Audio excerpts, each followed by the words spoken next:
Jay Crawford, Adam the Bull, Garrett Bush, Dustin Fox, Jason Lloyd, Tyvis Powell, plus, ba-da-da-da-da, you're loving him, Mikey McNuggets. And so many big names, it would take me hours to say all of their names. The ultimate Cleveland sports show starts now. Booyah! Welcome, everybody, to the latest edition of the Ultimate Cleveland Sports Show, along with G. Bush and Dustin Fox, the newly engaged Dustin Fox. There he is! Hey. He is officially off the market. That's it. Man. That's it. A lot of sad ladies in Cleveland. Lots of, even more Akron. Lots to get to today. Right? How's it feel to be engaged? It feels good. Good. Didn't really think I'd go down this road again, but here we are. Congratulations. Thank you. Very happy. What was the moment of clarity? Like, hold on. Because I'm a divorcee. Dustin Fox is a divorcee. And there's always a point in time where you're like, I am never doing this again. And then you meet somebody and it's like, you know what? You're all right. You're kind of cool. Maybe I'm doing this again. Maybe I'm doing this. I felt like that 3 years ago. Right. And I've been waiting. It's just waiting for the right time. Well, that was the right time. It was the right time. It was good with the assignment being in the Bahamas and being down there with my guys, and they did a great job. My team that I work with they're great. I mean, my one guy on my crew set up the whole thing for me. Right. Was that all the people that were watching? Was it all crew and stuff? Yeah. Well, and their significant others. Okay. So like my guys, like my spotter, stats, play-by-play. There was no family was there, right? No. Because they didn't know. No. Yeah. Did you get bombarded when they saw it? Like, did the text flood in? So it's funny. I didn't say anything about it on social media or anything. I mean, I texted like some friends after we did. Yeah. But then during the game on Saturday, we were going to put it on the broadcast. I didn't really know when they were doing it.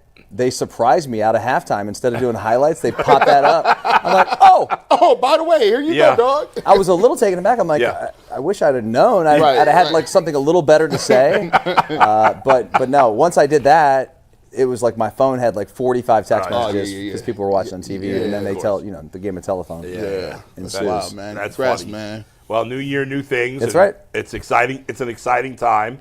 It's not an exciting time for the Browns, but it is an exciting time for the Cleveland Cavaliers, who have one of the biggest regular season games in years today. We're going to talk a lot about that. Cassidy Hubbarth from ESPN will be part of the coverage tonight because the game will be on ESPN. Cavs Thunder, 31-4 Cavs against the 30-5 Thunder. What did we say yesterday, Mike? The second best combined record this deep into a season?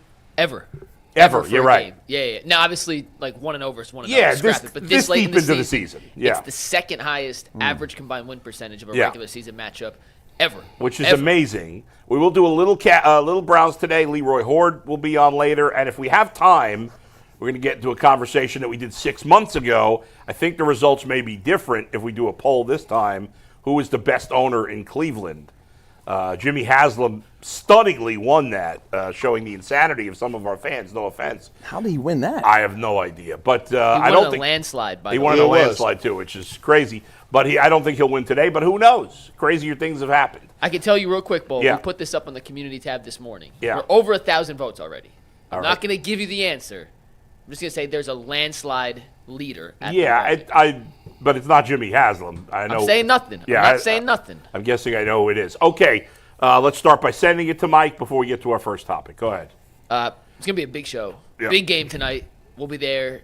Earl, myself, Jason. So we're going to have some post-game coverage, all that. So make sure you guys stay tuned throughout the day for some pre-game, some post-game, all that for tonight's primetime matchup. Cassidy Hubbarth was supposed to join us at 11:30. She's just waiting on what time the Thunder get finished with shoot-around. Then she's going to hop on with us. So it's a little floating time. Okay. But we have been assured she is going to join us today at some point during the show. So it may not be 11:30 like we tweeted originally, but Cassidy is going to join us. And she's calling the game tonight on ESPN, so that'll be a big treat for us. But let's dive into our first topic. If you want to check out the Cavs game tonight in person, use the Game Time app to figure out how you can get in for as cheap as possible. Anthony's going to check out the cheapest way to get in to the game tonight on Game Time by using their new feature, Game Time Picks. This feature filters out all the fluff to show you only incredible deals on great seats. You don't have to waste time searching through thousands of tickets. And what's the best deal you can find on the Game Time app right now? It's a big game tonight, guys, but $71 will get you in at the cheapest price on Game Time. And remember, that's actually less than I thought it would be. And that includes fees. And if you're on the Game Time app, you could actually see the view from the seat for $71. That's why Game Time is the best way to get your tickets online. You can take the guesswork out of buying tickets online with Game Time. Download the Game Time app, create an account, and use promo code LOCKEDON for $20 off your first purchase. Once again, create an account, redeem code LOCKEDON, LOCKEDON, for $20 off. Download Game Time today. What time is it, Bull? Game time. Let's talk about some X factors for tonight's game, guys. Yeah, let's start with Dustin because he wasn't here yesterday, so it was your first time talking about this game. First of all, how excited are you to watch this game tonight? I know you're a huge Cavs fan. And who is your X factor? It's really exciting to watch this game tonight, and I would say my X factor is going to be Jared Allen.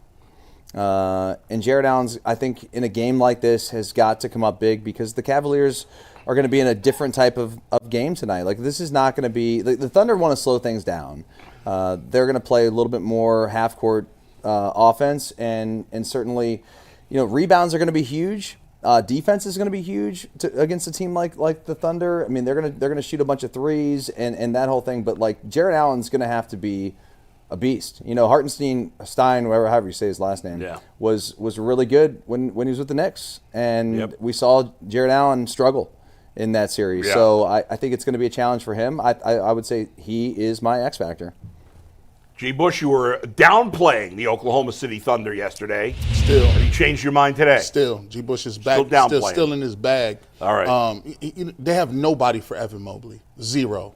Listen, like Shaq says it better, the best when it comes to this. Hey, if y'all want to play that small ball, great. But you got to cover people too. You got to head too. You can get punched in the face too. Like, you don't want to run around and do that. You have nobody for Evan Mobley. If you want to play 6'5" guys on bigger guys, that's cool. But this matchup comes down to, okay, they got Williams, I like that. They got SGA, okay, cool.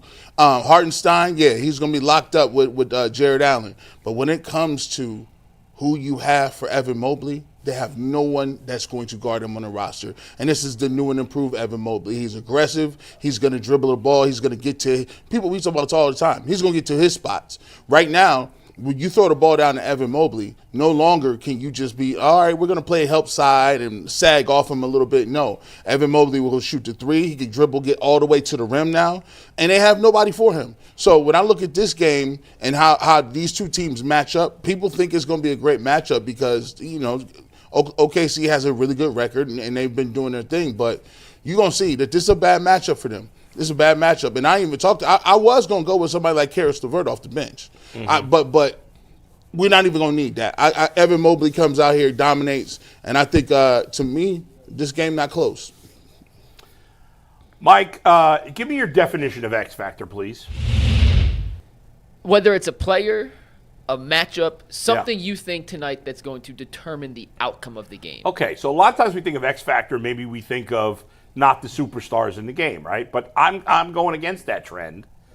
And the X Factor in the game is Donovan Mitchell, because Donovan Mitchell, who, obviously I don't know him personally, so I can only base this on the information and knowledge I have, which is what you hear from people who are around the team, like that I know, like Mike and Chris Fedor and Jason Lloyd, and what we see on TV when he talks.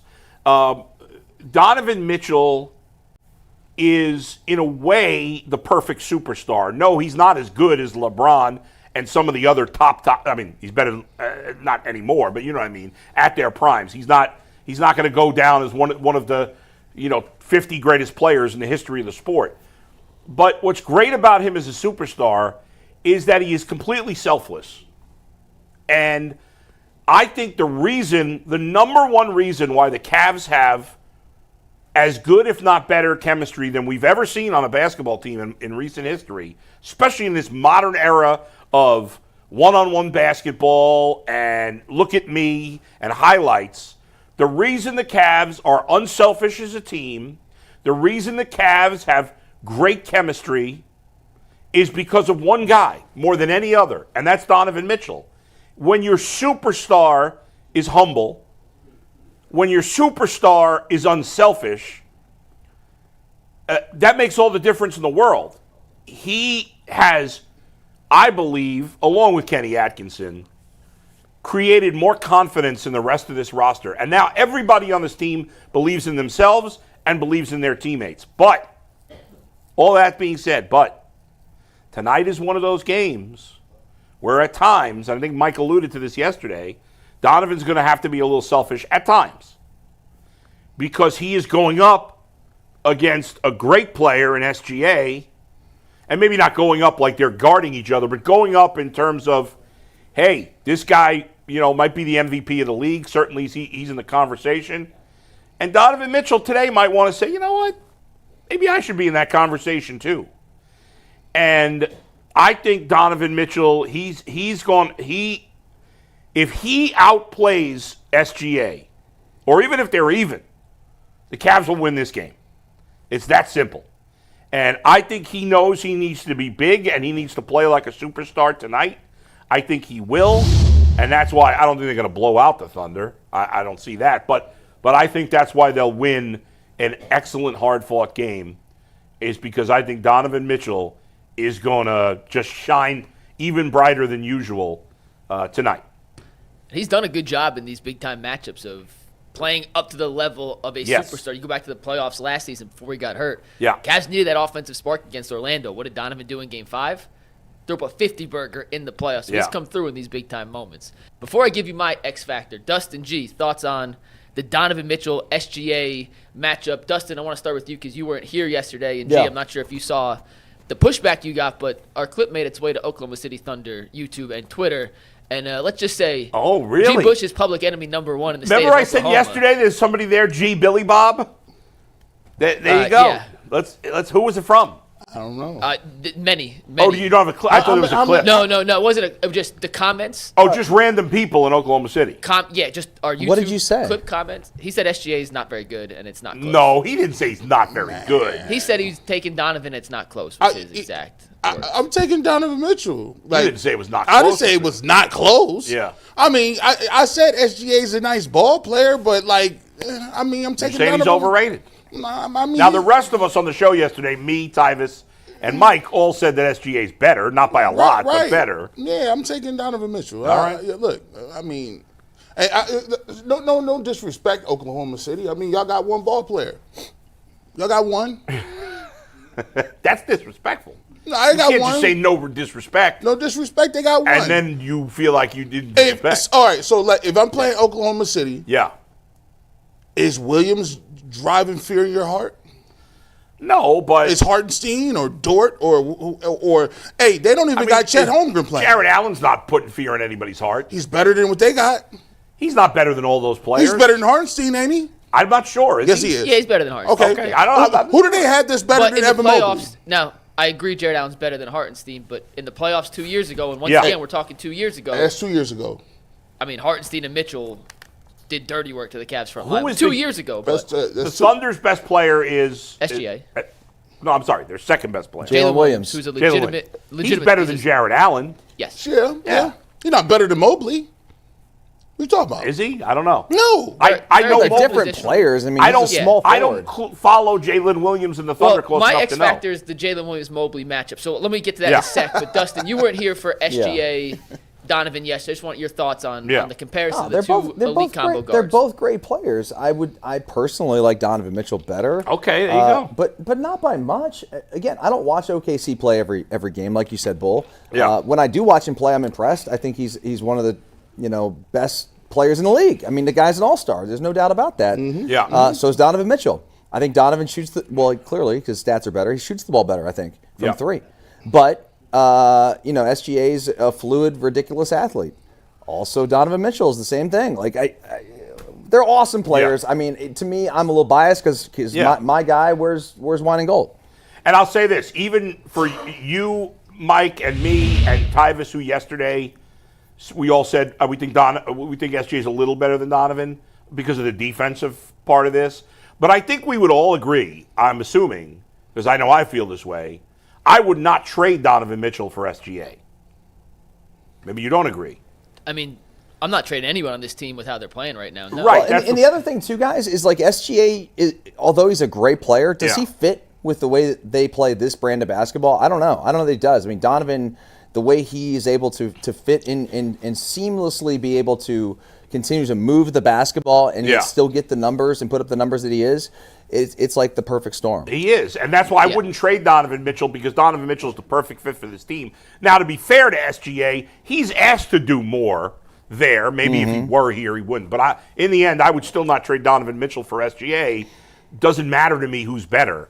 They're both great players, as you say. It's neck and neck between the two. It's irrelevant who's better in terms of who I'd rather have on my team. I'd rather have Donovan Mitchell. And so the reason why I'm saying a lot of this is because it's the style of play. Like, Donovan Mitchell was getting his 24. He's not playing that bunch of minutes. He was only getting about 30 minutes a game. He's not shooting a bunch. He's moving a basketball. Yeah. They got multiple guys coming off the bench that could get you 10, 15 points. And he's not even really the focal point of what the Cavs want to do. Now, 2-3 years ago, it was, all right, if Donovan Mitchell balls out, we can be in the game. Now it's like, you got to worry about Darius Garland having the ball. You got to worry about Evan Mobley bringing the ball up the court. You got to worry about – by the way, another thing that's really underestimated is the big passing. Like, Jared Allen and Evan Mobley do a great job of passing to each other. The lobs is coming from everywhere. Yeah. And the Cavs is shooting the lights out of the basketball from 1 through 10. 12 guys shooting the lights out. So, for me, if the game is at home, the Cavs have the best record, and they're going to be excited to come out here and play. Crowd's going to be nuts. Going to be nuts. Yeah. That's why I'm saying, if they get them down early, it could be a long night. One other thing before we go to Mike and his X factor that's interesting is, I'm going to throw out the Miami game. I know that was kind of – but really the only time we've seen the Cavs struggle this year is with size. Oklahoma City doesn't have size. They have length, though. All four of their guys who are smaller. Yeah. Not like Jalen Williams, 6'5", he's a 7'2" wingspan. SGA 6'6" with the 6'11". Okay, so that lack of – This actually – despite the fact they're not height-wise similar, they're pretty similar size-wise, length-wise, defensively to Atlanta. Yeah, I hadn't thought about that in terms of wingspan, but you're right. Yeah. In the end, that's all that matters. Yeah. More than the actual height. And that kind of brings it to mind. Go ahead. So, 3 questions for you real quick. Permission to get basketball nerdy. Do whatever you got to do. Go ahead and cook. All right, permission to cook. My X factor tonight is, in a way, what G. Bush alluded to. It is the Evan Mobley versus Jalen Williams matchup. SGA, Donovan, those two can X each other out. How the Cavs attack and try to utilize Evan Mobley and his size against the much smaller Jalen Williams is going to be, in my opinion, what determines the eventual winner of this game. Now, you got to let me go back to move forward on this, okay? When the New York Knicks played the Thunder the other day, I noticed something very interesting, but I have to go even back further to make this point. On January 1st, the Knicks played the Utah Jazz, and in that game, Karl Anthony Towns had a really good game. 31 points, 21 rebounds. He was 3 of 6 from 3, 10 of 20 from the floor. And after that game, Utah's coach Will Hardy had a really interesting comment on how Karl Anthony Towns played. Here's it is. Steve, take it. Playing against Towns is way more of a mental battle because the threes are loud. But the reality is he took 20 shots tonight and 6 of them were threes. It's not like he bombed away and shot 14 of them. And I think that's where he does a good job, and I think Tibbs is doing a really good job with Towns, with the mixture. But when he makes 2 in a row like he did in that first half, it warps your brain, and you start thinking that, oh, man, he's killing us from 3. And then you end the game and you go, man, he had 31 points and 9 of them were from 3. It's like, that wasn't why. But it does create an element of overreacting. Now you start going for his shot fake. And when he's playing downhill, he's tough to cover. He's big. He's a good ball handler. He's great at stopping at the basket and the shot fake and getting you in the air. He's a tough cover, but the reason why he's a tough cover is because he tests your mental discipline of like a pick and pop 3 over a hand. 10 of those may not be the worst thing. There's a night where he could make 7 and you go home and you go, man, he killed us. But I've been a part of way more nights like this playing against Towns where the threat of the 3 hurts you more than the 3 itself. That's Utah's coach Will Hardy talking about the threat of the three. First time I've heard that guy talk, I love him. I'm like, who's this cat? Is he a player? And I'm like, let's he's finish. a former Mike is cooking right now. Former D3 basketball. I did love him too. But I'll talk about Will Hardy in a sec. Utah's Go coach, up and coming. But the threat of the three, sometimes more dangerous than the actual three, especially in New York's offense, because if Cat is spacing the floor, that gives more driving room for Brunson, Hart, the other guys. On the season, Karl-Anthony Towns is averaging about 5 3-pointers per game, shooting 44%, one of the best shooting bigs in basketball. But when they played the Oklahoma City Thunder last Friday, the Thunder started Isaiah Hartenstein on Josh Hart and Jalen Williams on Karl-Anthony Towns. And on paper, that's a giant size mismatch. 7 foot, 265 versus 6'5", 210. But some of the advanced analytics actually show that Jalen Williams is one of the best interior defenders in all of basketball. Steve, let's take the next graphic here. This was updated yesterday, so if it changed last night, I apologize. On the left column, that is the expected field goal percentage. On the middle column, that is the actual field goal percentage. On the right, that's the difference.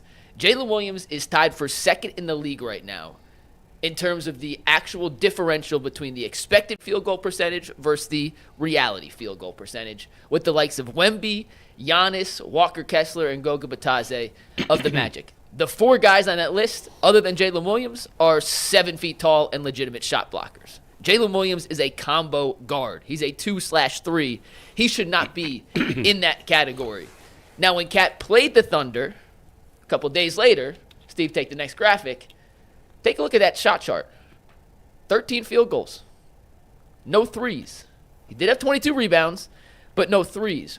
Part of the reason, we're going to show you some plays in a second, is OKC baits you into feeding your big guy in the post. Why? Because the threat of the three changes the gravity of the defense. It changes the shape of your offense.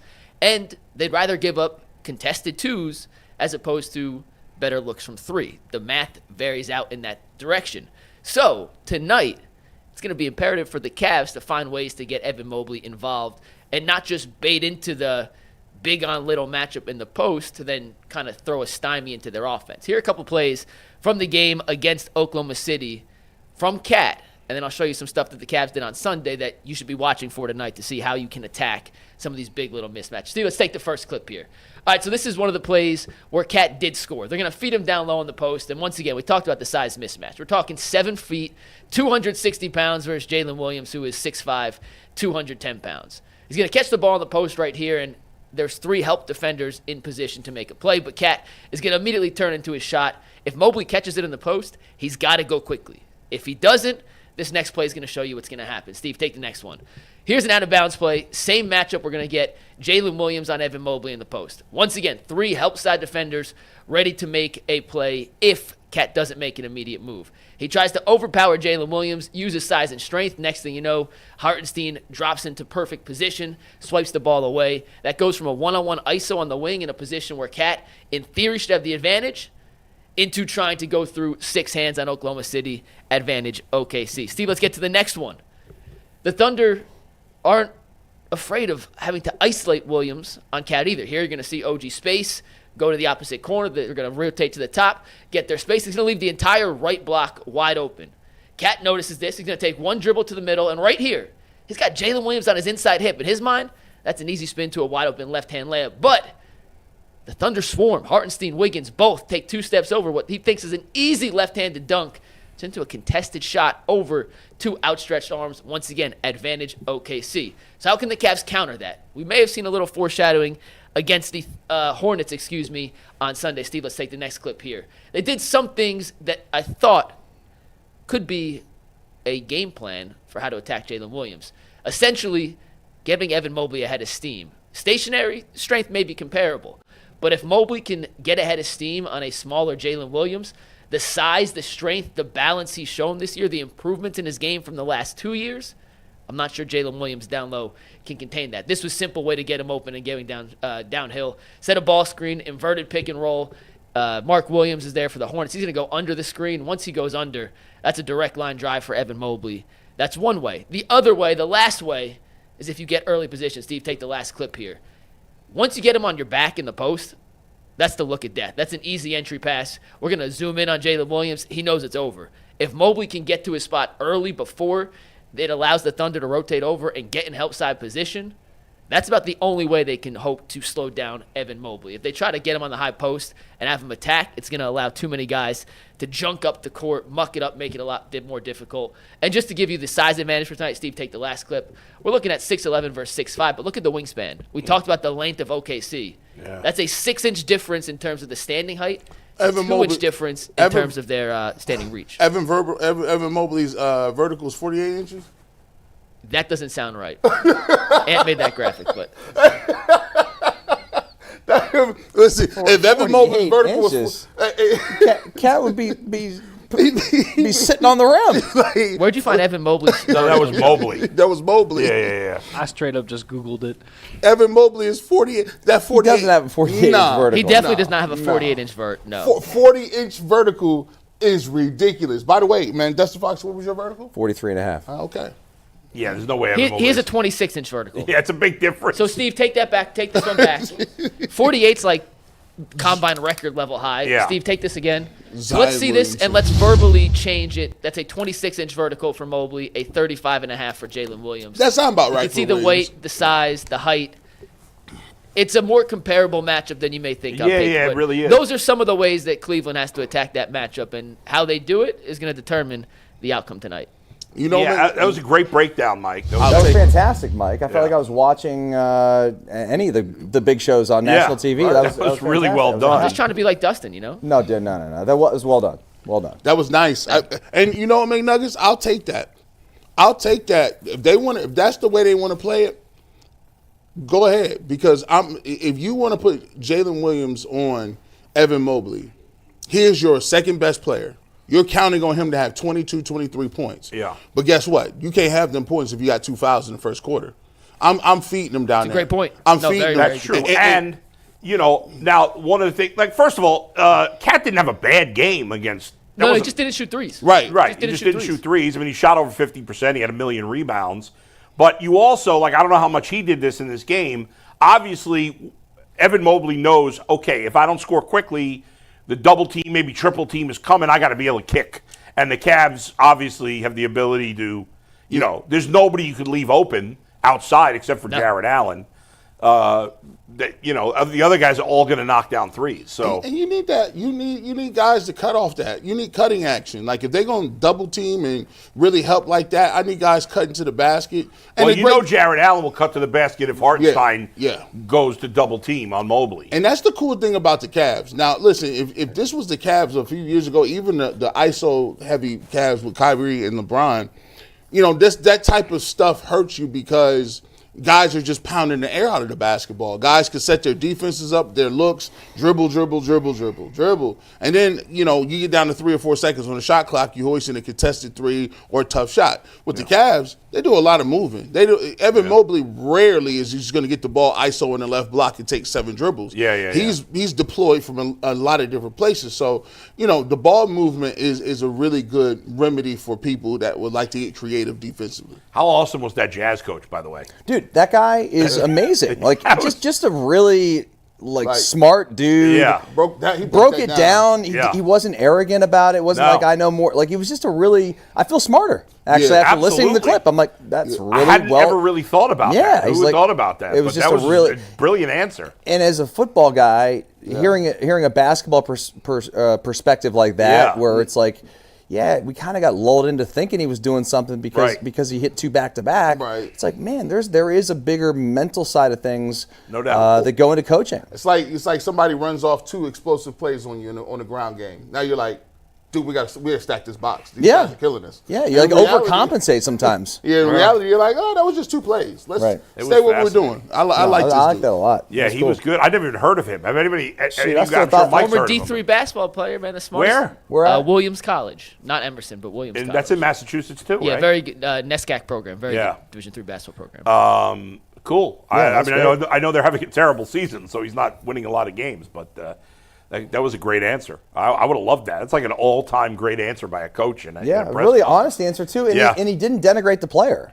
Not at all. And I feel like if Cat heard that, he wouldn't be like, "Oh, he thinks I can't make shots." No, you Not at can. all. He even said he's like, "There's nights where he can hit 7 out of 10." Yeah. You just got to accept it. You're like, "All right, well, we got to take that." He wasn't even saying, "Well, we're going to let him shoot." It was just like we're being distracted by this. When the number one thing in his game is this. It's like a diversion. Yeah, it was really fascinating. Yeah. I like that. And, man, what time is the game tonight? Is it 7 or 7:30? So it's a 7 o'clock ESPN tip, which means 7:15. Oh, yeah. But real quick, guys, Cassidy Hubbarth just emailed us. She's going to come on in about 15 minutes. Okay. She's leaving shoot-around. But Leroy Hoard, the MVP of UCSS, literally within 1 second of texting him, said, "Hey, you want to come on now? Cassidy's not ready." Yeah. He said yes. So no read. Let's bring in Leroy here. We're going to talk some Cavs with Cassidy Hubbarth in a second. Like and subscribe because we got Leroy Hoard on the show. What's up, Leroy? What's happening? Leroy. This miserable season is over. What is your final thought on the Browns' 2024 season? And Happy New Year, by the way. Happy New Year.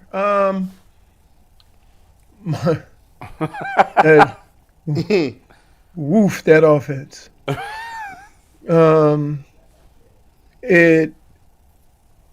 I think we assumed that things were going to get a lot better when Chubb got back, and I told you be careful with that.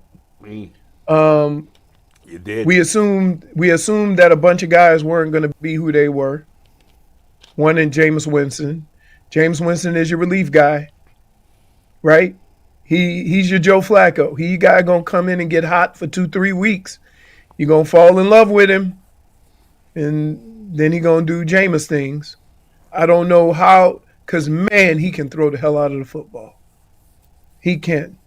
The other thing I realize is, look, you bring in young quarterbacks, and there is a level of learning and growing that they have to go through. But it never fails. When you're on a team that struggles, you're thrust into a position that you may not be ready for. And so then everybody says you suck. So with DTR, I don't know if he's quite ready yet. I don't know if he has, a grasp of everything, but he needed to play. I don't know how you go about doing that, because he does have talent, but it just seemed like at times he was lost. So there's a lot of things you got to do it's weird because you have the outside talent. You have guys on the outside who can make plays. You have a tight end who can make plays. Your running game has changed a little bit from the way Chubb ran to the way the other guys run. And so there's a lot of things and adjustments you got to make there. Other than that, you basically took your defense, put them in a shed, and beat the hell out of them, with what you asked them to do on a week-to-week basis.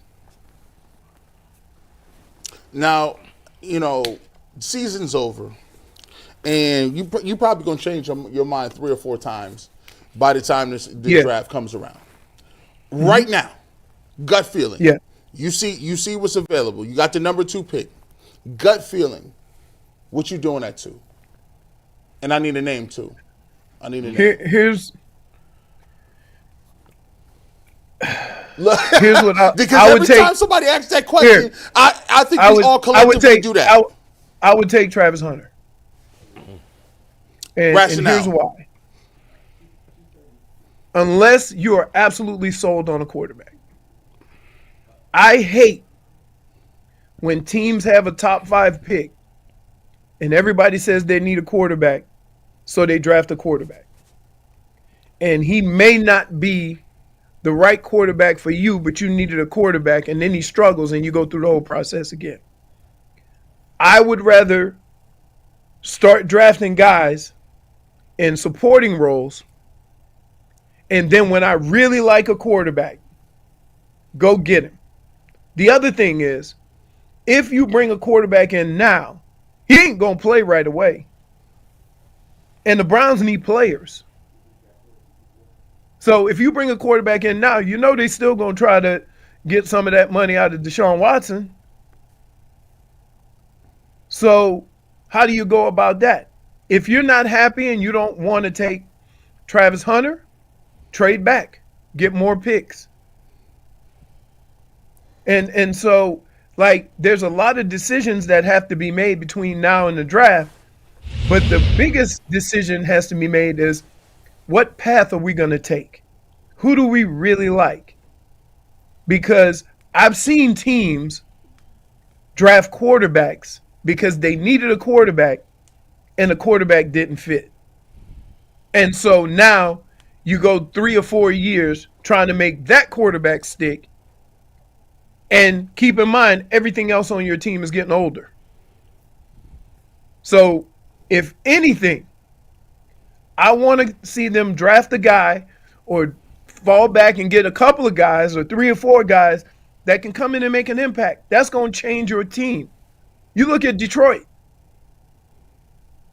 Detroit turned it around because of all them damn draft picks that hit. All those second rounders, third rounders, fourth rounders that hit. So if you can collect as many picks as possible, you can make more of an impact on your team right now than taking a quarterback number 2. Because he ain't going to play right away anyway. And if he has to play, think of the situation you're going to put him in. And then you're going to be the Chicago Bears. It's going to be bad, Leroy. And right. I'm so here's my thought on this whole thing. How much time you giving Stefanski and Barry? Like, they're getting next year no matter what, right? I would say this. With what Stefanski has done these last few years with the quarterback carousel, I'm going to be more patient with him. Because he ain't picking the players. And that's kind of how I fall with that. The biggest loss this past offseason was Callahan. Mm-hmm. And that's, you never hear that. So that was big. What was your second part? I'm gonna be more patient. I'm gonna be more patient with the coach because he's coached his butt off the last couple of years with all the rotations at quarterback and stuff like that. You got to give him that. Yeah, I hear you. I'm just concerned that if we go another year like this, like the Browns are not going to be good next year. Right? Would we agree? Would we agree? The question is, will they be 3-14 bad or 7-10 bad? Okay, well, if they're 3-14 then bad he's going to get fired. I know, but here's the thing: like if you draft a quarterback and you play a rookie, you're going to be 3-14. Yeah, that's true. So like, but you know, good. Sorry. Yeah. Here's the problem though. At what cost? Sometimes you play these rookie quarterbacks so early, they never bounce back. And so when you say learn on the fly and put them in a situation where you don't have the supporting cast, what are you saying to this quarterback that you bring in and throw him in the fire and now he's lost too? So now you got to do it again. Yeah, that's sort of my. I mean, you made my point. That's all I'm just saying. It's like it's a disaster because you've got now a coach, a GM. They came in together. Like I mean, they're together. Yeah. You think, right? Yeah, if you separate them, then what do we have? We have a coach and a quarterback. Like who's gonna outlast this thing because they're not going to be good for at least 2 years. Unless they get very lucky. Unless they get very lucky. Which do you see that happening? Right. I know. Think about it this way. I look at it as the coach being the coach and the GM being the GM. I don't know why people put them together. Because a lot of times the GM selects the coach. Right. I get that. But once the coach identifies himself as a valid coach and a good coach, then he kind of separates himself from that, and you got to treat him independently. If you say, okay, we're going to get rid of the whole thing and get a new GM and a new coach, and then you're not satisfied with the coach, now you have to have something that's consistent. You have to have something. You can't tell me that Kevin Stefanski is a bad coach. And to just assume that the next guy is going to come in and fix it and be better with this team. Who's to say if you get a new coach and a new GM they don't have a Gerard Mayo situation. Right. Then what? Leroy, let's wrap it up with this. You mentioned Travis Hunter, and I'm curious, you could compare him to Shohei Ohtani in baseball, who does both, but this is football. As you well know, guys are getting their butts kicked every 10 seconds. So I don't know if a player can survive playing both in the NFL. What would if you were the coach or the GM of the Browns and you drafted Travis Hunter, what would the game plan be in terms of how you use him? Use him as a football player. Try to win games. So you'd use him on both sides? I could play. I would say, okay, play nickel corner or play, half the, and play the third or fourth wide receiver. Until which case where you figure, he's going to make more of an impact just doing this. But I'm never going to say no to a tremendous athlete that can do a lot of things on my team. Bill Belichick used to have a thing. He would say, this guy can do this, this, and this. So technically, we got 57 players, and everybody else only has 53 players. Right. So why not? If you got a guy that can play corner and a guy that can play wide receiver, I'm not saying you got to be on the field all the time. That'll end. But who's to say you can't use him as a third wide receiver in a nickel corner? It's going to be fascinating. And then in which case, if he identifies as one or the other, you just go with it. It's going to be fascinating, Leroy. Thanks for joining us, man. We'll talk to you soon. Thanks. All righty. Thanks, Leroy. All right, good to talk to Leroy Hoard as always. All right, we spent most of the day already talking about this huge game on ESPN tonight between the Oklahoma City Thunder and the Cavs. We're all beyond excited to watch this game tonight. One of the people that's going to be part of the coverage, part of the broadcast, is with us now. Let's send it to Mike to find out. We're going to do a read and then bring in Cassidy Hubbarth to the show. Did you guys ever have to use Rocket Money to help you find subscriptions you forgot you were paying about or maybe paying for twice? It's happened to me. I've had a few subscriptions I didn't even realize I was still paying for, and Rocket Money made it so easy to track them all down. It was like having a personal assistant for my finances. Rocket Money is a personal finance app that helps find and cancel your unwanted subscriptions, monitors your spending, and helps lower your bills so you can grow your savings. It brings everything together in one place, whether it's subscriptions, your spending habits, or even the goals you want to hit this year. Rocket Money has over 5 million users and has saved over $500 million in canceled subscriptions, saving members up to $740 a year when using all of the app's premium features. Cancel your unwanted subscriptions and reach your financial goals faster with Rocket Money. Go to rocketmoney.com/lockedon today. That is rocketmoney.com/lockedon. rocketmoney.com/lockedon. All right, Cassidy is with us now, I believe. There she is. Hi, Cassidy. Thank you so much for joining us. Oh, it's my pleasure. I feel the energy in the city. This is a big game, the biggest of the year for sure. I bet. By the way, I'm curious. You obviously travel a lot doing the gig that you do. Do you ever wake up in a city one morning and be like, where am I again? I kind of forgot because I'm doing it so much. Always. I often do. I'm like, well, it's really like, where can I get my morning caffeine? And so then I got to remember where my go-to spots are. But it often happens that way. But I haven't been, interesting enough. And maybe that's kind of a side story to this matchup, to being the two best teams in the league record-wise, but still not the title favorites. Yeah. Two teams who are performing at the highest level, but, still have this reputation of being underlooked, small market teams. But I think it's undoubtedly the biggest game of the year. And I'm starting to feel that, I know early on, we always say that Christmas Day is the unofficial launch of the, NBA season. It's starting to feel like the NBA's momentum is picking up, and what a great way to really kind of set it into overdrive than this caliber of a matchup. Yeah, I'll be honest with you, Cassidy. I'm not like these guys, my partners here today, G and Dustin, are much bigger NBA fans than I am. I'm older, and so I was a much bigger fan back in the 80s with the Lakers and Celtics. And I have not been as into regular season NBA as much in recent years. But this year, with this team, I am locked into every game because they are so much fun to watch.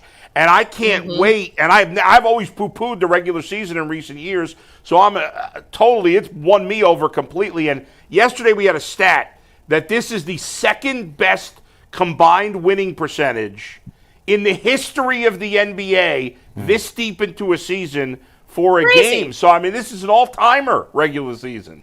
It really is. I mean, I don't think it can be understated. And, you know, how is Cleveland feeling about OKC's 15-game win streak, given that, you know, the bogus. It's Fugazi. It's Fugazi. Yeah, it's bogus. Come on. It's foo-foo. Yeah. So basically, there's that extra chip. It's like, well, no, we're the only ones who've had a 15-game winning streak, and I think that's why it's captured your attention from the onset, is that Cleveland came out of the gates just humming, putting people, you know, on alert that this is a brand new team that is really playing to the best of their ability. And I think a player who really is kind of encompassing that is Evan Mobley. And, you know, that kind of is what Donovan Mitchell and Kenny Atkinson came together at the beginning of the year and was like, we need to get the most out of Evan Mobley. And I think we're seeing that. And we're seeing it in a way that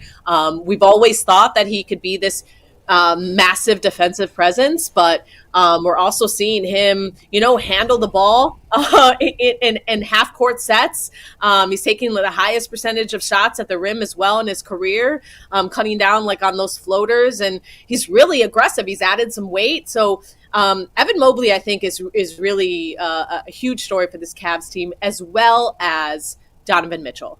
What I'm likening to Donovan Mitchell to right now is what Jason Tatum did last year for the Celtics in their championship run, taking a step back to allow other people to find their true value on the basketball court. And you know, he is a consummate pro and a true leader. And so you're seeing those little things that you know, really make up a quality championship team. But a matchup like this tonight, when the Thunder, maybe some people may feel like that 15-game win streak is not, you know, really a 15-game win streak, given that they lost in-season tournament game. But they're coming off massive wins, and coming off of a win over the Celtics and the Knicks. Yep. And so if they can take down the top two teams in the East, that's saying something. Yeah. No doubt. You know, Cassidy, our friend, our buddy Jason Lloyd, who was on the panel, always talks about the league's worst nightmare is the Cavs Thunder NBA Finals, because they want no parts of that. How true Those is are that? people who are not watching these teams, though. Right. That's true. How true is that from a national perspective, that, like, you only care about the Knicks or the Celtics or the Lakers? You know, I like to think that people who see good teams and good basketball, they just want to see a great game and a great series. Do you think that it is that pronounced that there's a bias towards the big market cities in the NBA?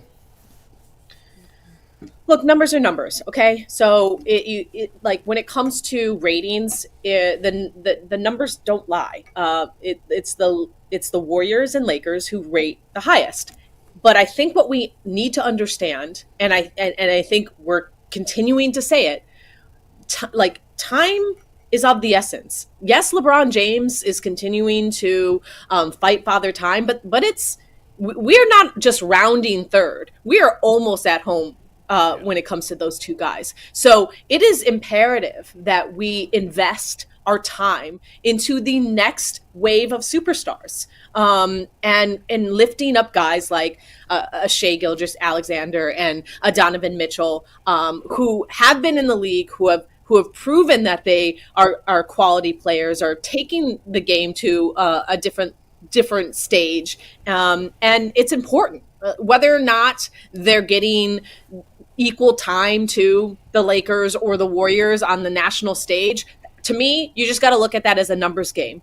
And but it's important for everybody to, you know, pay attention to, you know, what's going on. And I think the only way to do that is these teams are performing, making people understand. A Shai Gilgeous-Alexander making people realize that he should be a front runner for MVP. Donovan Mitchell making people understand that he's one of the great leaders in this league. So, I don't know if that answers your question. I just think it's the current state we are in, but the future's ahead of us, and these two teams are part of it.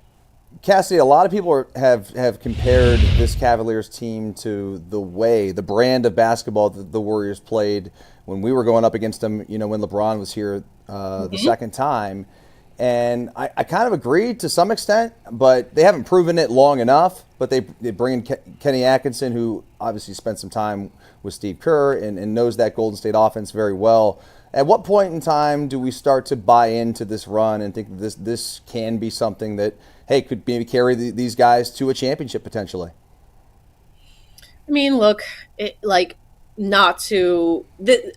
as someone who covers the regular season on a week-to-week basis, there should be a lot of importance on these games, because this is where you kind of learn your habits and kind of figure out ways you can be a championship team. But it really is the playoffs. Like, you can't teach or even, learn on paper what it's like to compete in the playoffs. It is a completely different game, but the way that you can prepare yourself is in the regular season. And I do feel like this team is, Kenny Atkinson is putting out several different lineups throughout the game, and he's trying to see what he has in his arsenal, and he's going deep. I mean, this is one of the deepest benches and depth.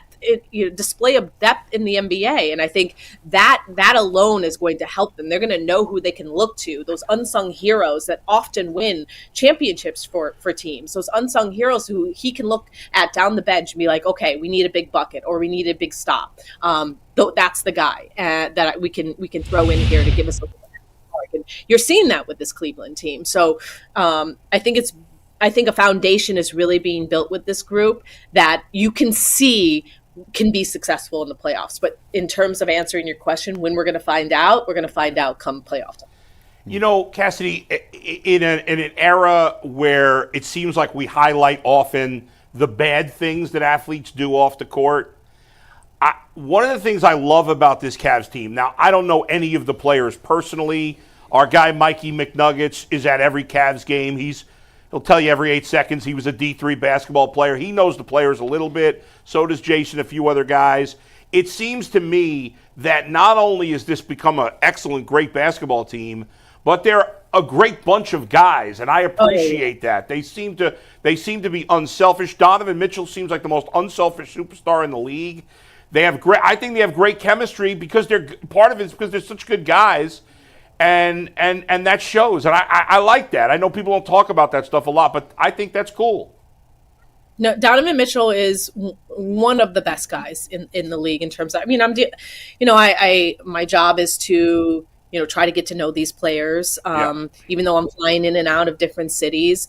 But my experiences with Donovan Mitchell have always been professional. Because look, basketball players in the NBA are massive stars in pop culture, not just in sports, because we've all heard the conversations of, it's different from the NFL, where they're not wearing helmets. Like these guys are more susceptible to have commercials, and they're just massive big stars, specifically in today's day and age. And so with that, obviously there's a lot of catering to guys, a lot of ego, a lot of I don't want to ruin my my whole routine. But Donovan has in my experience, has always been professional, has always, carried himself with an air of confidence, but yet humility. And, I think that's what is actually so convincing about this team as well, because, his leadership that he's showing right now. I mean, his numbers are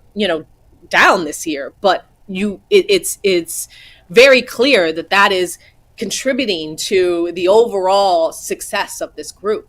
And so that conscious effort to, make it a team, execution, and not just, being about his star shining. And we've seen that countless times. It's not like he hasn't been on massive stages and put up 50-point, masterpieces. Like, this is a guy we all know is extremely talented, but I liken it to Jason Tatum. I covered the Celtics a lot last year, and, it was a conscious effort by Tatum, and we're seeing the same thing from Donovan Mitchell this season. Cassidy, we know you got to go. Real quick, rapid fire, Cassidy Hubbarth related trivia. You ready? This is going to have something to do with something in your life. Let's start with, because you're from, I believe, a suburb of Chicago, northern Chicago. What is the fictional town in all the John Hughes movies in Illinois? Do you know it?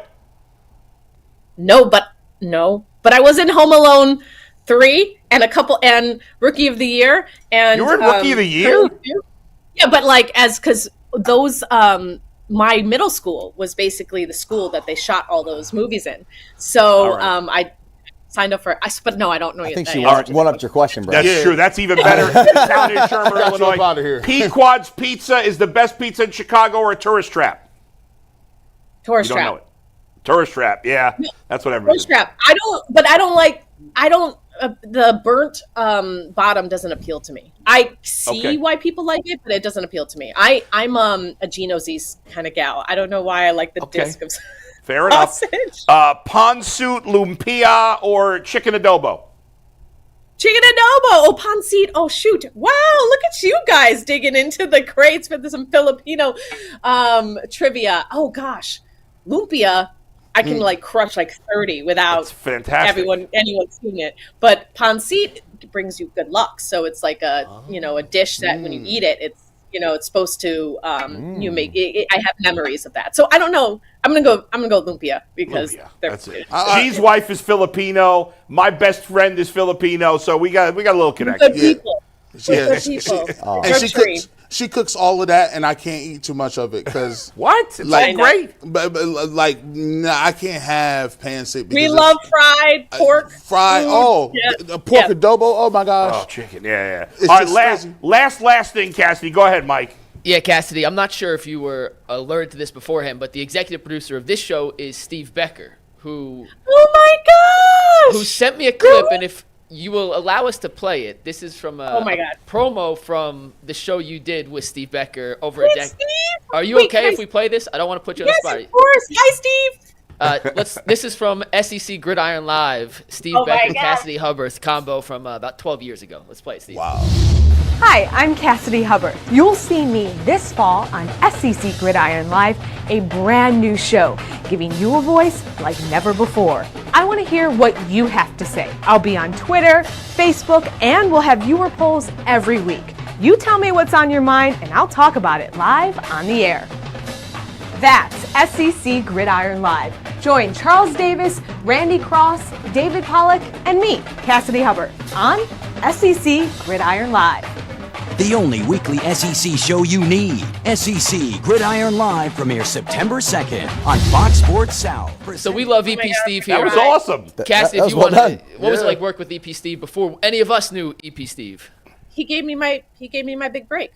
I owe so much to Steve.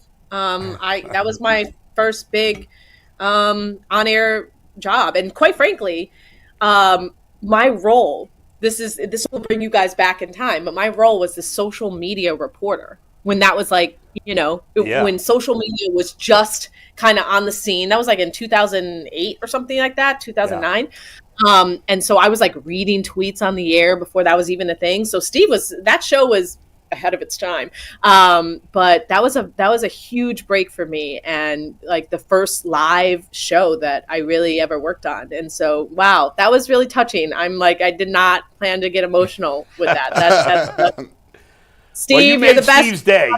You made Steve's day with that, Cassidy. There's no doubt about it. We really thank you for coming on with us. It was a pleasure to have you on. We'll hope to have you on again next time you're in to do a Cavs game. We appreciate it, and enjoy our great city, our underrated great city. We'll see you for the finals. Okay, that's you'll right. see me a lot more because I'm gonna be around here a lot more. That's all right. That's for sure. Thanks, guys. I appreciate Cassidy. this. Thank you. Thank you so much. She was awesome. That was great. She's on the call tonight. I didn't know that. How did we not know that before today? That Steve hired her back in the day? Yeah, that's a soft flex. Yes, that was a soft flex. He was you like her? I hired her.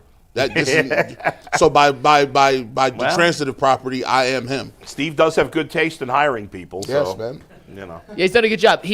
When we were setting that up, when we made the request to ESPN, Steve had told the ESPN PR person, "Hey, let Cassidy know that I'm making the request." Right. And I guess it may have got lost in translation, whatever. But I had a couple of clips from that, and yes, that was cool. Listen, Steve Becker sometimes texts way too much during the show. He has an incredible knack of hiring talent. He does. Very good job, like throughout his career. So somebody said in the chat, that's why G. Bush keep getting injured, eating all that swine. What's wrong with eating swine? Swine's beautiful. Most people eat swine. Listen, in the black community, like we be having diabetes and high blood pressure. We be eating a lot of BS stuff. Yeah. So we like bacon and sausage and everything. But you always got that one one uncle who's like Muslim. And he's like, yeah, you're doing all right for yourself, but you eat all that swine, all that pork. You need to stop all that. Right. Yeah. That's a Muslim thing and a Jewish thing. Right. And I say, forget that. I'm eating pork. That's how I know you're not practicing, because you be eating all the sausage. Pause. Yeah, well. That's crazy. Hello. Go ahead. That's crazy. We got an hour left of the show. We're going to spend it breaking down more of the Cavs game and talking about some draft smokescreen potential, which is where we're going to start this next hour. This next topic is brought to us by Game Time. If you want to check out the Cavs game tonight, Ant already told the $71 is the get-in price on Game Time, and they have the Game Time Picks feature, which filters out all the fluff just to show you the best deals available, so you don't have to waste time searching through thousands of tickets. Take the guesswork out of buying tickets with Game Time. Download the Game Time app, create an account, and use promo code LOCKEDON for $20 off your first purchase. Once again, create an account, redeem code LOCKEDON for $20 off. Download Game Time today. What time is it? Game time. Game time. Dianna Russini, who works for The Athletic, did a couple of podcasts yesterday. She did her own Scoop City for The Athletic. She was also on the Dan Le Batard Show, and she mentioned on both platforms that she believes the Browns will take a quarterback at number 2 regardless. Here's the clip from the Dan Le Batard Show of her giving some reasoning behind why she believes this is the eventuality for the Browns. So they're either taking Shedeur Sanders or Cam Ward, right? Yeah, they're going quarterback. Guys, they see what we see. This is not a mystery. This is not like they're psyched about Deshaun Watson's ability, leadership, play. They know this isn't great, but they've also have no way out of this. So they've got to sort of just barrel through, and it's almost like they're constructing their team as if Deshaun Watson isn't a part of it, right? They've got to move forward here and find the answer, because I do think the fan base will forgive if they hit on a quarterback and this young guy comes out and, let's just say, beats Deshaun in camp, and the Browns head to the playoffs next year with a rookie quarterback. I think there will be some forgiveness. So Dustin, smokescreen, or you think there's some truth behind what Dianna Russini is saying?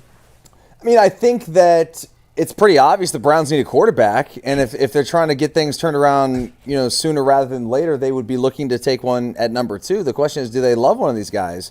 I don't know that they do. I don't know that these guys are talking about Cam Ward and Shedeur Sanders specifically. Yeah. Are either one of those guys worthy of the number 2 pick in the draft? Man, it is way too early to tell. At least for me. I mean, we're although it's going to be here before you know it. I know that. Senior Bowl. But yeah, I want to see how things progress through the rest of the offseason here going into the draft. But as it looks right now, yeah, they're taking a quarterback. Yeah, I think, because I said it before, I think I'm a flip-flop 17 times on this.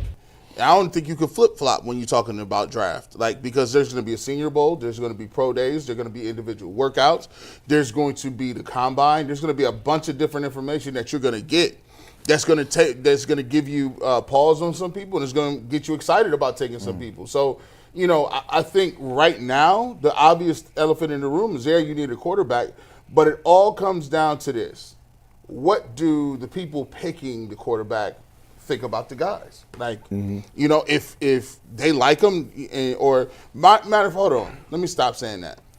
It all depends on what the owner feels about the quarterback, because is excitable as I am or anybody else is.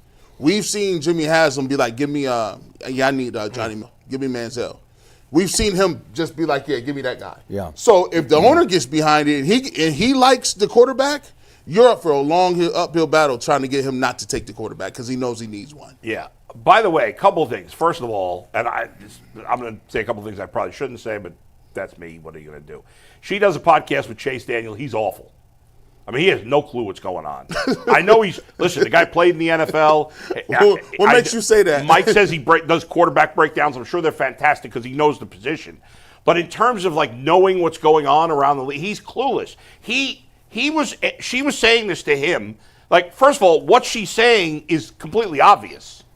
Like, everybody knows the Browns need a quarterback. I think everybody knows. Yeah. But she was saying that as if that was some sort of breaking news that the Browns need a quarterback. But maybe she's saying it that way because there's a lot of people nationally that don't realize that. I may have missed this last week. Yeah. I was international, but Yeah. I mean, didn't Jeremy Fowler suggest that the Browns could be bringing Watson back? Did I miss that? Or he kind of alluded to it. He's going to be on the roster because they can't cut him. Because they can't cut him. But he's not in the conversation. First of all, Deshaun Watson had a setback. I texted my your source. I'll say who I texted. I texted my doctor. Oh, okay. Not our guy, Dr. Zanotti, who did the surgery on my Achilles and who you know very well, obviously, but my physical therapist, who's great. And I was like, "What kind of setback can you have on an Achilles? Like what?" He's like, "The only thing I can think of is that he tore it again." That's what he said to me. And I'm like, "Is there anything else?" He's like, I mean, I guess, but I can't really think of what it could be. And I don't know. You know, who knows? And first of all, I don't think he's going to be healthy enough to play this year. But how could he be? The injury happened in October. End of October. I don't understand how he's out of a year injury anyway. I don't understand how he's out of a boot already. That doesn't make any sense to me. Now, maybe it's because he's an athlete and I'm just a fat guy, but I was in a boot for like 4 months after my surgery. Or some people is in a boot and a cast. Well, I was in a cast for 2 weeks. Right. My man Miles was taking care of me, Miles Simmons, now a big shot in the business. And then I was in a boot for like at least 3 months, maybe 4, I don't remember exactly.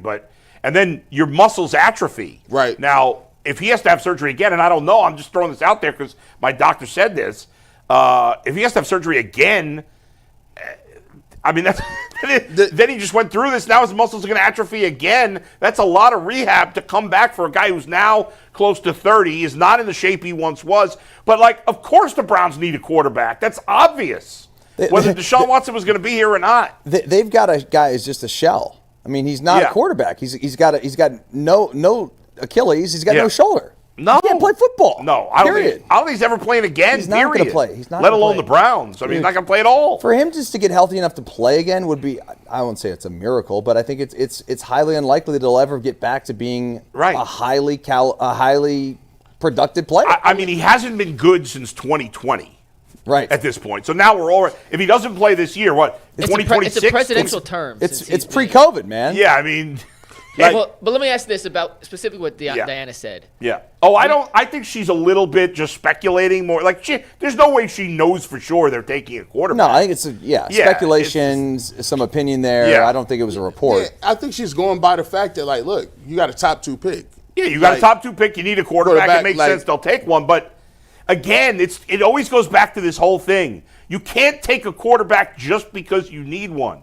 You got to be sure. I mean, you're never sure, but you got to be in your mind 100% confident that this guy's worthy taking it too. And maybe Sanders is, and maybe Ward is, maybe they're not. That depends on Stefanski, Berry, whoever else is involved. But if they're not that confident, if they're like, well, we got to take a quarterback. If they go into it with, we got to take a quarterback, so let's figure it out, that's a terrible position I'll tell you this much, though. I mean, Kevin Stefanski has 9 lives here in Cleveland. Yeah. And I do think he deserves to be back. I agree with your flip-flop the other day, by the way. Yes, thank you. Good job out of you. Classic flip-flop. Classic flip-flop. All time. Got more information. Yeah. There you go. There's the flip-flop for himself.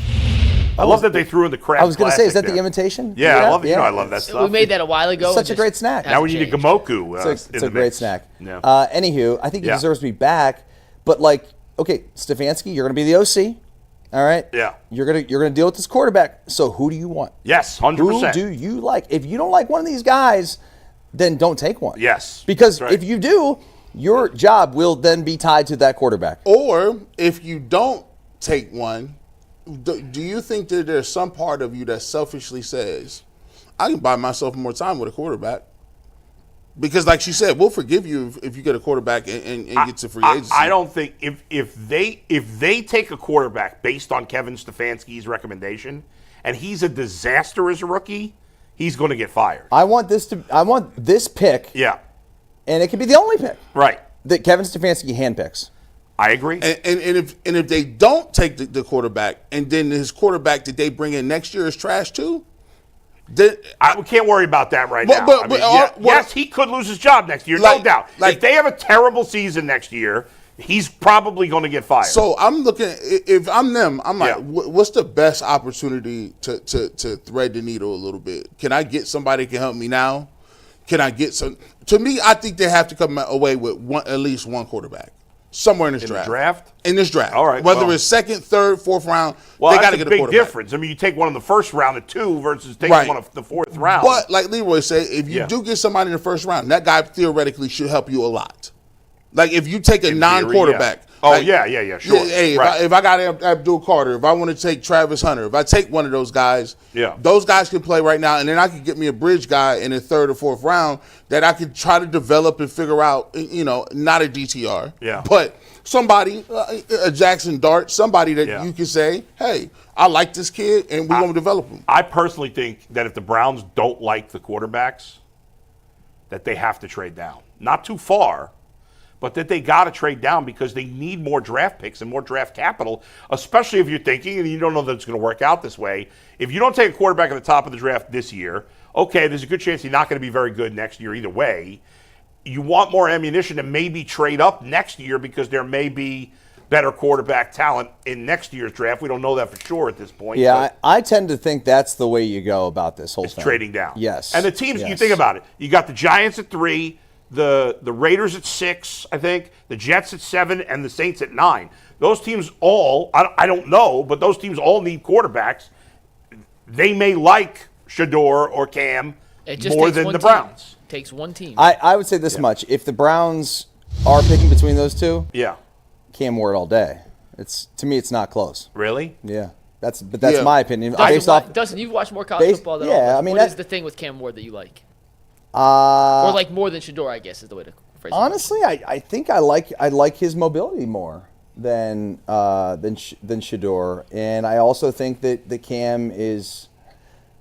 There's something about his game that's just electrifying that I think is going to translate to this level, the next level here in the NFL, and I think he can be a special player. But I don't see it out of Shador. I could be totally wrong. There is part of the Dion thing that makes me a little worried. Does he want to be in Cleveland? So maybe I'm clouded by that. Yeah. Certainly possible. And he had a terrible offensive line, so maybe, certainly possible there. Yeah. I don't know. How big is Shador? Was he 6'2"? All right, that's big enough. I think with the quarterbacks, these evaluations that are going to come up, it'll tell you a lot about it. Like, I want to see the workouts. I want to see them on the board. I want to see a lot of different things. I will say, if you're going to trade back, you got to have in mind 5 guys that you want to come away in this draft. You're like, okay, I'm drafting that high. I'm going to name 5 or 4 dudes that I believe are blue chip type guys that are difference makers.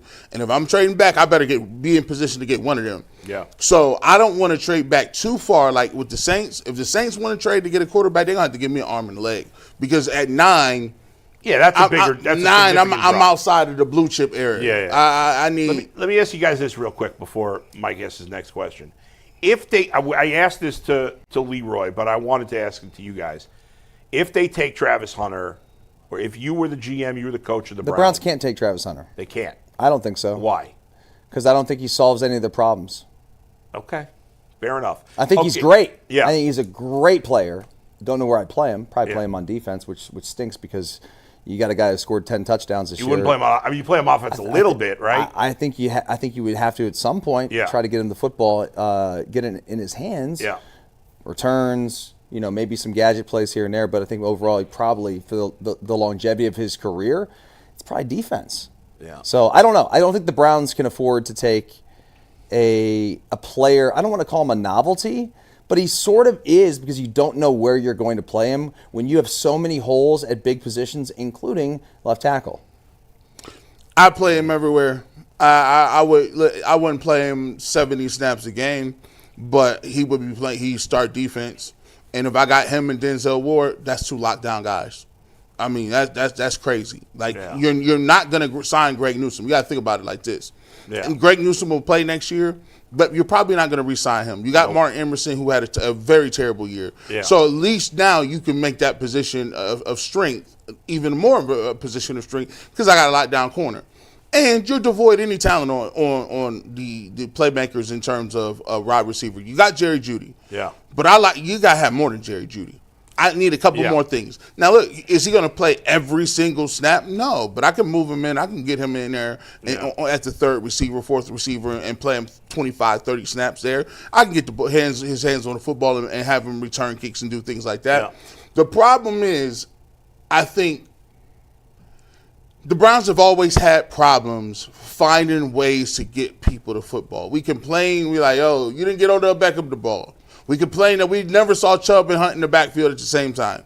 They have a problem when it comes to finding ways to, like, look, if he goes to Kansas City, we're or he goes to different teams like that, we're gonna be salty because they're gonna find a way to get him the ball, and he's gonna be a monster. My thing is, we always tell ourselves, pick the best available talent, no matter what the position is. Yeah. To me, he's the best player of college football. Was this Emerson's third year, Mike? Martin's? Yeah. Third so next year is the last year for both Newsome and Emerson. Correct. Because he wasn't a first-round pick. So in theory, if you drafted Travis Hunter, you could let both Newsome and Emerson walk at the end of next year. You can move, in theory, you could move down and possibly still get Travis Hunter. It is possible. I think Dustin's right. I don't think they'll draft him. I think they'll draft. They're not in a position to draft a luxury, man. I think if they don't want a quarterback, they're going to end up at 6, 7, or 9, trading with either the Saints, Jets, or Raiders. Especially if it's Shedeur. I mean, if Cam Ward goes first, there's been obviously a lot of connection between the Raiders and Shedeur Sanders. Yeah. So, we'll see. What do you got, Mike? I have one question. This is random spin-off thought as G was mentioning the board work and stuff. And I have no idea. I'm genuinely asking absolutely no idea. Shedeur's played for his father in high school and all throughout college. Cam Ward played at 3 different colleges. 3, Incarnate Ward, Washington State, and Miami. And he played at high school, so 4 different terminologies. Do you think that helps, hinders? What does it matter when it comes to like board work, G and Dustin, if you've played in the same system essentially your entire football life, being in Deion's terminology and all that, as opposed to a guy like Cam who shuffled around in so many different systems? Well, they were just talking about that in on one of these college games. They had a nice graphic. They were talking about how some of the guys in the pros, like Bo Nix is a good example, who spent a lot of time at multiple schools, learning terminology, being able to deal with different people. They thought that may have helped him. So both Shedeur and Cam have similar situations where they have been. Now, Shedeur, same with his dad in both places, so similar coaching philosophies. But for Cam, I mean, I think every place he's been, it's been a little different too. I mean, he was in a much, much more spread situation at Incarnate Ward and then at Wazoo, and then he goes to Miami. It became a little bit more pro style than he had ran in the past, where they slowed things down a little bit. So I don't know. I think Cam Ward, to me, has the most upside and it is the most ready for this level. How big is Cam Ward? He's really big, right? No, they're pretty similar size. He's thicker than Shedeur, but height-wise, yeah, he is a thicker dude. He does look bigger in his pads. What is the downside with him, by the way? Him? Yeah. I think everyone's just talking about how he quit at halftime, and I don't even like that term. I think the downside is he looks very calm. He likes to play out of structure.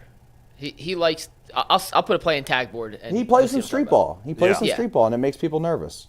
I think in terms of the question you asked about with Shedeur, and I think he'll be able to speak to it on the board a lot easier because the last 2 years he's had Pat Shurmur. So Pat Shurmur, they brought in Pat Shurmur, and then last year he's been his offensive coordinator all this year. Pat talked about, listen, if you want to, Pat Shurmur has not been a great head coach, and he's been fired twice. But if you want to talk about offensive football and the concepts that they're going to ask you to have, I think, Shedeur will be ready for that. I think he's played a lot of football. I sorry to cut you off, G. I just think it's funny because we were already thinking, like, is Deion going to want his son to play for the Browns? And I forgot about the Pat Shurmur part of this. Pat Shurmur I'm sure doesn't have good feelings about Cleveland either. I'm sure. And you know what? Not Cleveland, the owner. Well, that's true. Yeah. I think to be honest with you, I just think, and I've said this from Jump Street, I just don't think like it's a good mix. Like the way people mentally are locked in with this quarterback situation. Like you're just bringing even some of the stuff I hear before he even got here. Like you're gonna have some people that already have locked it in their mind. Oh, he's a diva. He don't really want to be here. His dad is prime. Like they already start. Look, I say this all the time, and y'all can be. Ohio is a very conservative-minded state, and I'm not talking politics. I'm talking about conservative-minded in what they want to see. Like it's very hand the ball back to the ref. It's. I don't want to see nothing. I want you to be cut, dry, play football. That's it. I don't want you wearing no different colors. I don't want you to be talking too much. They want you a specific type way, clean cut, cookie cutter. Sometimes that don't work for people. Like I can give you case and case after case in scenarios. Heck, even if Myles Garrett get he start talking too much. People start being like, "Oh, you don't show up in games." I think there is some truth to that. But I think the bigger deal is if you win, fans don't care. But no, if you're more showboaty, fans are going to jump off your bandwagon quicker the second you start to not win. People be here, shut up and be football. That's it. Like even if Myles Garrett is great, if he says two things, they're like, "Oh, you don't show up in third quarter. TJ Watt is better than you." They do it all the time. I don't think there's a lot of Browns fans that think TJ Watt is better than Myles Garrett. Well, that's always in their back pocket. You know what I mean? So the last time when Myles Garrett said, "Oh, you know what? I'm going to have to decide what I'm going to do after the year." It starts immediately on Twitter. "Oh my gosh, Myles! Listen, he's part of the problem too." No, he's not part of the problem. Yeah, I don't know. I feel like there's a lot more people that said, "I don't blame him," than he's part of the problem. I feel like there's more people, I agree with you, have said the exact same thing. Yeah. That they don't blame Myles Garrett at all. Poll the audience. If you say, "Give me Shedeur Sanders," they won't even, the first thing they're going to bring up is, it is not the football aspect. What I'm going to ask you the question, would you take Shedeur Sanders in Cleveland?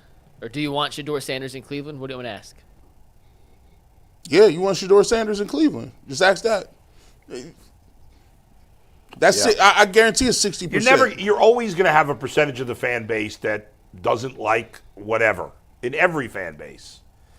Yes, is Ohio, in terms of the way we like football, a little more conservative than other places? I agree with you. But ultimately, it's hard to know for sure because the Browns have done so much losing that people are like, people are too. I've heard our old buddy Nick Fink, Dustin. You know Nick too, right? Yeah. Nick is Nick is wild on Twitter. I'll give him credit. He says some of the craziest crap. He believes it though. He believes all this insane stuff he says. I saw him tweet the other day, and he goes, 60% of Browns fans want the team to be bad, which is absurd. Nobody wants the team to be bad. It's just there's all this negative talk. Well, why is there so? And it's like whenever the Browns are bad, we get accused, especially me because I'm not from here, gets accused, "Oh, you're too negative. You hate the team." Blah, blah, blah. When the team sucks year after year after year after year, it's going to feel like every talk is negative because what are we supposed to say? The team sucks.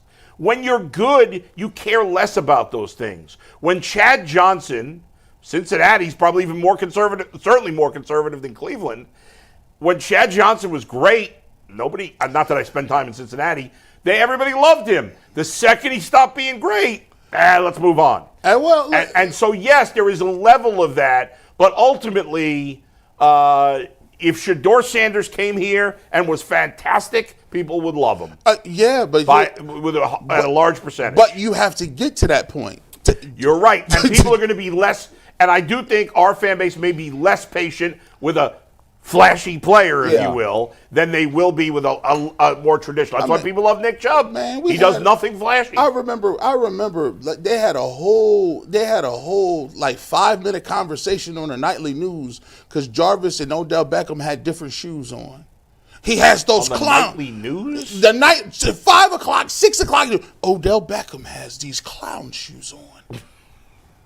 Can you believe it? But here's the thing: if Odell he wore the watch too, remember? The watch. Oh my God! But gee, you know what? if Odell had played like he did his first 3 years in the league, nobody would have cared. But here's the crazy thing about it is, you know Odell had 1,000 yards, right? That doesn't mean so anything.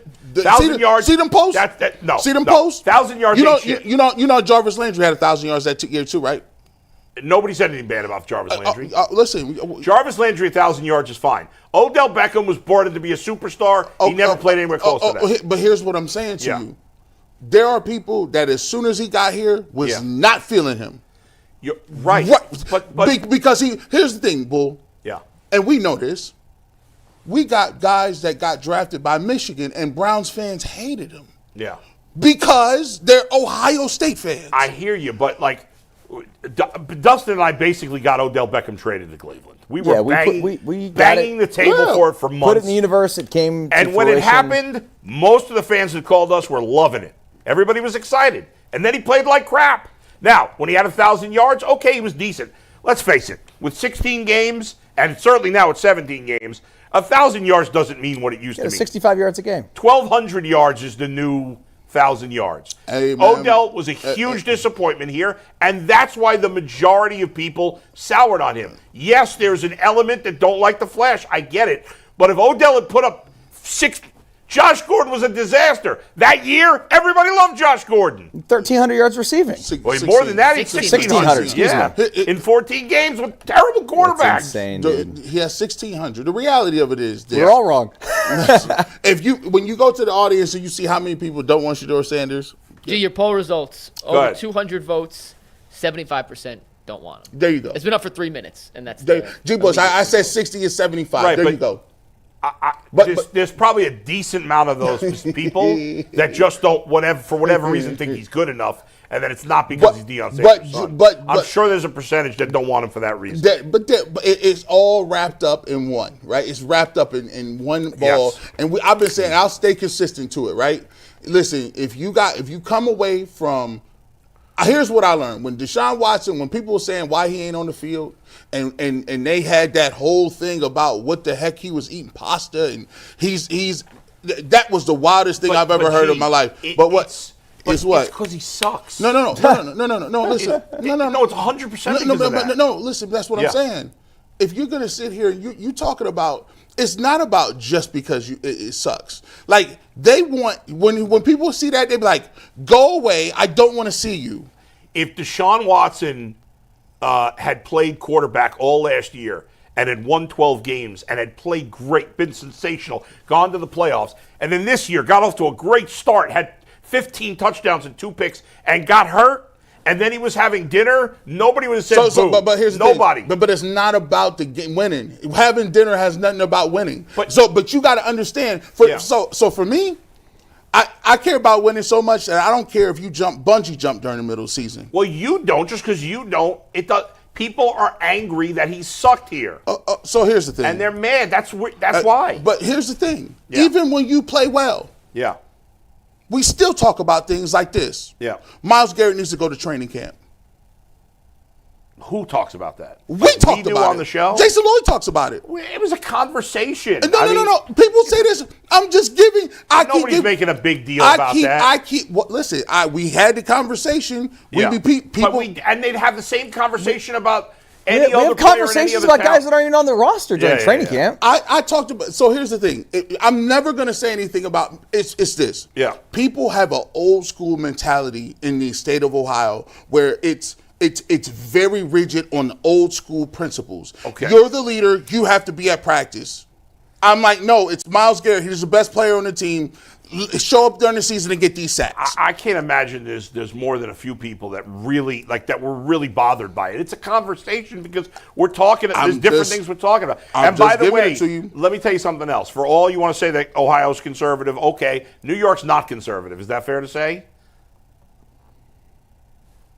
No, New York is different. Okay, I'll tell you that y'all kill everybody. If Deshaun Watson had the same career here that he had for the Jets or the Giants, he'd be getting way worse. But no, I'll go to Aaron Rodgers. Yeah, Aaron Rodgers. Jets fans hate Aaron Rodgers. I get it. Everyone hates Aaron Rodgers. But what I'm saying to you is, this is the way I think. Yeah, I don't care nothing about Aaron Rodgers being in no dark rooms. I care about whether or not you throw touchdown passes. That's you. But I'm saying, and fair or not, people are going to care about the other things if you suck. That's dumb. Okay, that's your opinion, and I do It's agree stupid. with you. I agree with you. It's like dumb. what guys do off the field, as long as it doesn't negatively affect them on the field, shouldn't matter. But that's just the nature of human beings. I don't care if who Aaron Rodgers voted for. I don't care about his vax status, and I don't care who he dates. If you throw these touchdown passes, we all good. I'm never going to be on nowhere talking about how crazy Aaron Rodgers is. No. That's just me. All right. That's a little different. But in the end, what Aaron Rodgers does off the field shouldn't matter what you think of him as a fan. But if you suck, it's going to matter. If Aaron Rodgers had been great this year, the liberal city of New York would not have cared about any of that stuff. And the same thing, if Deshaun Watson had been great here, we wouldn't hear about anything off the field except for a small minority of people. The Cavs are great. Yeah, let's move on. Yeah. Let's move on. We could run in circles with this. But let's get back to the Cavs. We got our final read of the day, guys. Rocket Money is here to help you find subscriptions you may have forgot about or that you were paying for twice. It's happened to me before. I had a few subscriptions I didn't even realize I was still paying for, and Rocket Money made it so easy to track them all down. It was like having a personal assistant for my finances. Rocket Money is a personal finance app that helps find and cancel your unwanted subscriptions, monitor your spending, and helps lower your bills so you can grow your savings. It brings everything together in one place, whether it's subscriptions, your spending habits, or even your goals you want to hit this year. Rocket Money has over 5 million users and has saved over $500 million in canceled subscriptions, saving members up to $740 a year while using all of the app's premium features. Cancel your unwanted subscriptions, reach your financial goals faster with Rocket Money. Just go to rocketmoney.com/lockedon today. That is rocketmoney.com/lockedon, rocketmoney.com/lockedon. G, you asked Cassidy Hubbarth when we had her on the show earlier about the national attention the Cavs are getting and may not be getting. She gave her answer. That was actually a topic on today's docket. The Cavs are 31-4 on pace for 73 wins this season, yet the players in the locker room have said, and they specifically echoed it on Sunday after their last win, we don't feel like we're getting the attention we deserve. Gee, you heard Cassidy's answer. Why do you believe the Cavs may not be getting the national attention that a 31-4 start in a vacuum deserves? Well, those are the obvious. It's Cleveland. It's cold. It's not really. Again, it's an old Rust Belt city. It is a city that is built on blue collar working. There isn't much, I would say, industry or traditional media formats that come from here where it's really large. It's a Midwest town. So when you talk about the big markets and the big cities like Miami and Boston and LA and all those teams, Dallas, they're gonna get the benefit of the doubt because those teams come with that level of cachet. Like if you look at it, I think the stat is something crazy that when you take a look at all of the big market teams who have ever won championships in the NBA. It's like something crazy. There's they won 80% of the championships. I could be wrong, but a lot of that the Celtics. You got the Celtics. You got the Lakers. You got the Heat. You got San Francisco. I don't think the Heat is a big market team. The Heat is Miami. It's a huge market. Yeah, but it's not a huge, from a sports perspective. I mean, they're a sexy name. I'm not sure it's a huge market, but they're a sexy name. Chicago hasn't won anything. Obviously Jordan, but outside of that, they've been terrible. Chicago. Go back and look at them championships. Yeah, Lakers. Yeah, the other teams, though, for Miami specifically, they got stuff going on, with the Butler thing. People want to talk about that. Mm-hmm. Yeah, Spoelstra. Pat Riley, they've got some names there that people gravitate towards, and it's a juicy topic for national media to talk about. So regardless of the size of the market, I just think, honestly, guys, not to cut you off and to butt in here, the Cavs aren't sexy. They aren't. No. They're not, but they play sexy. Yeah, and that's the thing. But to your point, yes, Cleveland is a factor, just like Oklahoma City's probably not getting any coverage either, because Oklahoma City's not a sexy city either. It's more about the stars. When LeBron was here, Cleveland got plenty of coverage. Plenty. That's the star of all. I guess that's the star of all stars, right? The smaller the market or the less sexier the market, the bigger the star has to be. Yeah. Like the Celtics, if the Knicks were 31-4, they'd be getting more coverage than the Cavs. Oh, man. If Knicks was Yeah, 31 Right, 40, but if the Cavs were doing this with LeBron, they'd be getting the same coverage the Knicks would. The Cavs are a likable team. 100%. They don't have any villains. Nope. The coach is sort of nondescript. Not a lot of national Good people. coach, but he's not like a sexy I think he's a great coach. Yeah. Good coach, great coach. Whatever There's you want no to say. But controversy. There's There's nothing. no- There's nothing yeah. to say other than, wow. I guess we'll have to wait and see. And like she said, we know this. People get mad. People are so butthurt about it. The bigger markets have a bigger fan base. They get more eyeballs on the TV. You can't expect ESPN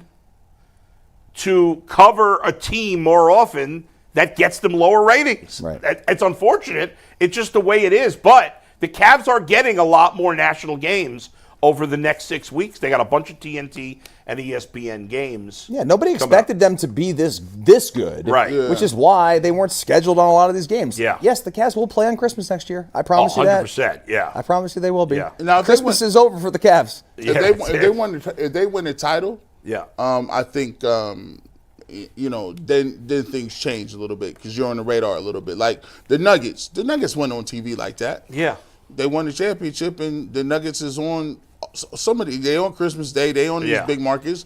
Now here's the thing. Even with Denver got arguably one of the best players of all time in Joker. And they don't get a ton of and coverage. they still don't get a lot of coverage. And Denver's a bigger market than How Cleveland. crazy was that stat I sent you this morning about Jokic? That was wild. Yeah, that was insane. crazy. I mean, his numbers are crazy. Drop that. He should win the real MVP quick. again, Jokic. What's that stat you gave? Drop that again. Yeah, just not to derail this, but Nah, Jokic this season is averaging 31.5 points per game. That's more than Shaq ever did in a season. He's averaging 13 rebounds. That's more than Tim Duncan ever did in a season. He's averaging 9.7 assists. That's more than Gary Payton ever did in a season, who's top 11 Which all-time I would never have assists. guessed that. And he's shooting 47.3% from three on 6.5 attempts per game. Steph Curry, who obviously takes more threes, has never shot over 46% in a season. Yeah, so, and to be fair, it's the middle of the season versus the end of the season. but just at this not point, really a fair comparison. it's an but still. absurd. That's Listen, amazing. Guy's amazing. I'm telling you, bro. And he doesn't look like a good athlete. I think that it holds you back. Like I think the fact that he's European. Yeah. Does not really, is not really outwardly, does not care about talking to the media. Yeah. Plays in Denver. Like, if that was, I don't know. Can you imagine? Like, what if Imani Bates put them numbers up? That's a interesting pull for your guy, Imani Bates. Yeah, shout out to him, man. Imani Bates. Is he putting numbers up like that in the G League? Hey, man. He had one game with 30. Yeah, 130. What he's doing is working on his game. You know what I'm saying? He down there cooking. He's not averaging 30. Yeah, man. You know what I'm saying? We don't need you to score 50 points a game. We need to work on the other parts of your game. You know what I'm saying? I think Imani Bates is never going to see. Stop playing. Why would you? Why are you doing that? Why would you go there? They're too good. Listen. That's a good thing. By the way, they said the same thing about Sam Merrill, but who told you? Who told you Sam Merrill was going to cook? He's too small, G. He's a small white guy. He'll never get on. He's making. Who is the best? Speaking of white guys, who is the best non-European white guy? Chet Holmgren. He's up there. Tyler Hero is up there. Yeah. I saw this hilarious video on Instagram. Real quick. In terms of the national attention for these two teams, Dan Devine, who came on the show a couple weeks ago, literally at 12 o'clock dropped an article making the case for first-time NBA All-Stars. Guys who haven't made it yet who should. Number one was Wembanyama, and his write-up for Wembanyama says, I don't need to explain this. Number two, Evan Mobley. Number three, Jalen Williams of the Thunder. The matchup we highlighted. Garland's been in the All-Star game before. Who? Darius Garland. Garland has, The rest of the guys. So Allen. Cade Cunningham, Alperen Sengun, Derek White, Tyler Hero, and Norm Powell were on the rest of the list. Mike, you could have waited 60 seconds when I was in the middle of my American white guy. It literally popped up in my head. Now you killed the moment. Who's your But white I'm going guy? to bring it up anyway. There's a funny video on Instagram about it's like a song about American white guys in the NBA, and I wish I could think of the name of it because Aaron and I were watching it and we were laughing our ass off. It's like they all have nice hair or whatever. I don't know. It was just really funny about just search for American white guy. I don't know. I guess you can get in trouble searching American white guys, but I don't know why. but it was a hilarious Instagram video. But the European guys, man, they They're always much more fundamentally sound than the American players, period. White or black, doesn't matter. Yeah, because they actually play basketball over there instead of just street balling it. The audacity for me to interrupt that, by the way, Bull. Is Wemby going to be the greatest basketball player ever? No. If he stays healthy? No. If he stays healthy, yeah. He's got a chance. No. Yeah. I mean, he's a unicorn. No. And I feel like he's greater than a unicorn because we've said unicorn so many times about players like Kevin Durant. Yes. I mean, Steph Curry. I don't know. Like, Wembanyama, I don't see too many players like him falling off of trees, man. Like, at his size. But you worry about injuries at his size. Of course. Of course. Or his feet can't hold up. Or you worry about injuries with anybody who's got a unique frame. How old is he? We said the same thing about Zion. He's like 20. Wemby, yeah, he's 20. He just turned 20. His 21st birthday was 3 days ago. I mean, that's crazy. Okay, his 21st birthday 3 days ago. He's averaging this season 25.5 points.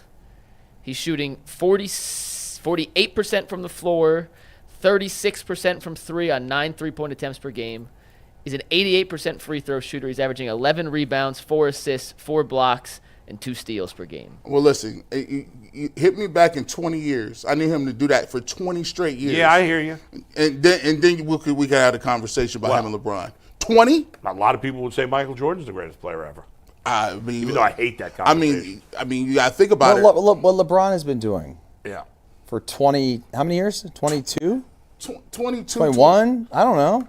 Yeah. Like, you cannot think about this. That's 20. LeBron has been in the game 22 years. It's amazing. 22. And he's still probably averaging But Wemby 23. would be the first pick in the draft if you were starting an NBA draft of all players right now. Who's this now? Wemby. Yeah. Oh, yeah. Not even close. I mean, forgetting contracts, we would ignore that part of it. But it is pretty amazing what he's doing. Now he got a chance. He got a shot if he stays. The injury stuff is the thing that gets you. Because look, think about how many great people that think about guys like Bernard King or T-Mac or Grant Hill or guys that were really good that just was like, oh, I can't stay healthy after this. Like Derrick Rose, career just melted. Yeah, those guys are like at some point in their career considered like one of the best or top 5 player in the league. They got a signature shoe, and then all of a sudden they get hurt.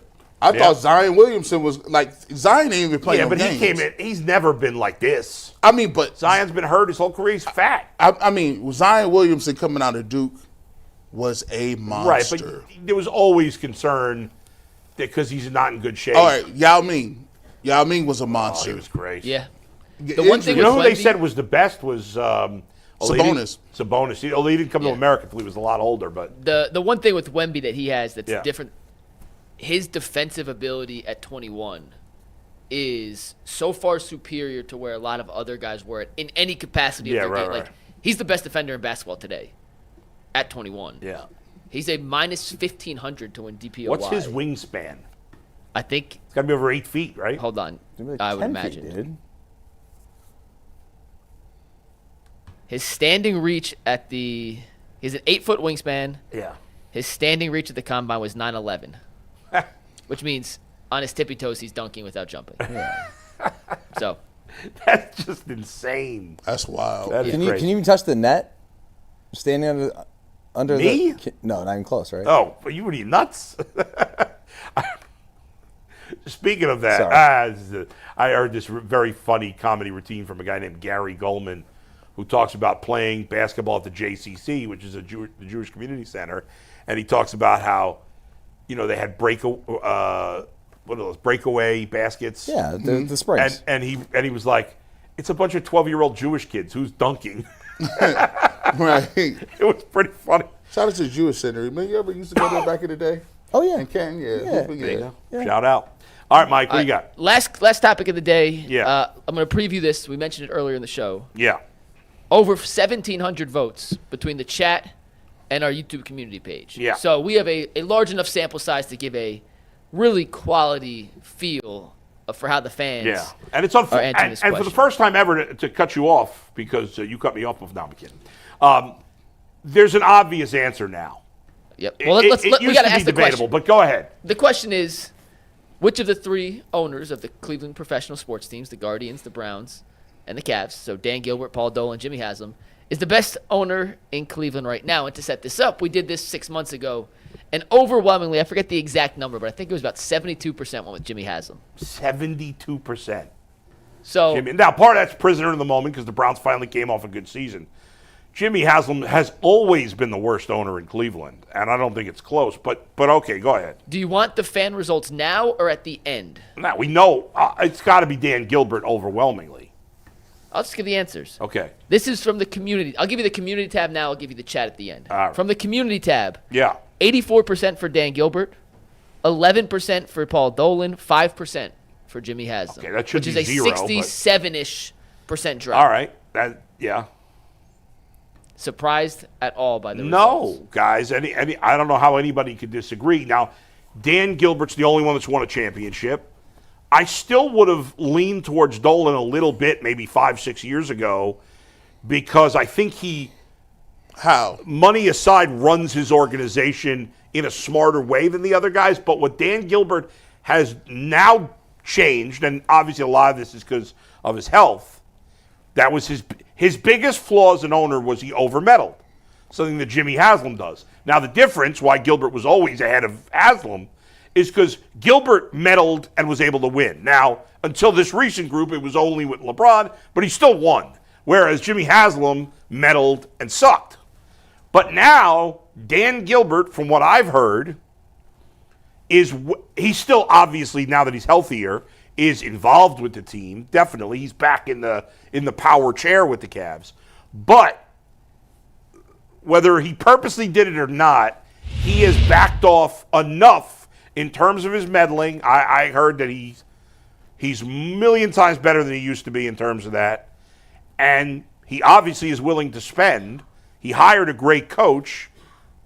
So, I mean, and they've had success. So, and some of that voting is all prisoner in the moment, but it's Dan Gilbert by a lot right now, in my mind. I would say the same thing. Just because he's not out in front of this as he has been in the past shouldn't make him any less worthy of. More worthy. Yeah, I mean, I give him so much credit because he's been able to take a step back. Yeah. He's let the folks that he has delegated power to, let them have their power. And Kobe Altman has been a home run. And we all want, I wanted him fired a few years ago. Totally Kobe. with you on that. We all did. And he has proven us all wrong. And for him, Kobe, that is, to be able to run this thing back with just the new coach and to see the vision, man, I'm blown away. And I give Dan a lot of credit for that. And Dan spends, money does not matter to Dan Gilbert. No. And when this team needs to, he will go above the luxury tax. They're above it barely right now.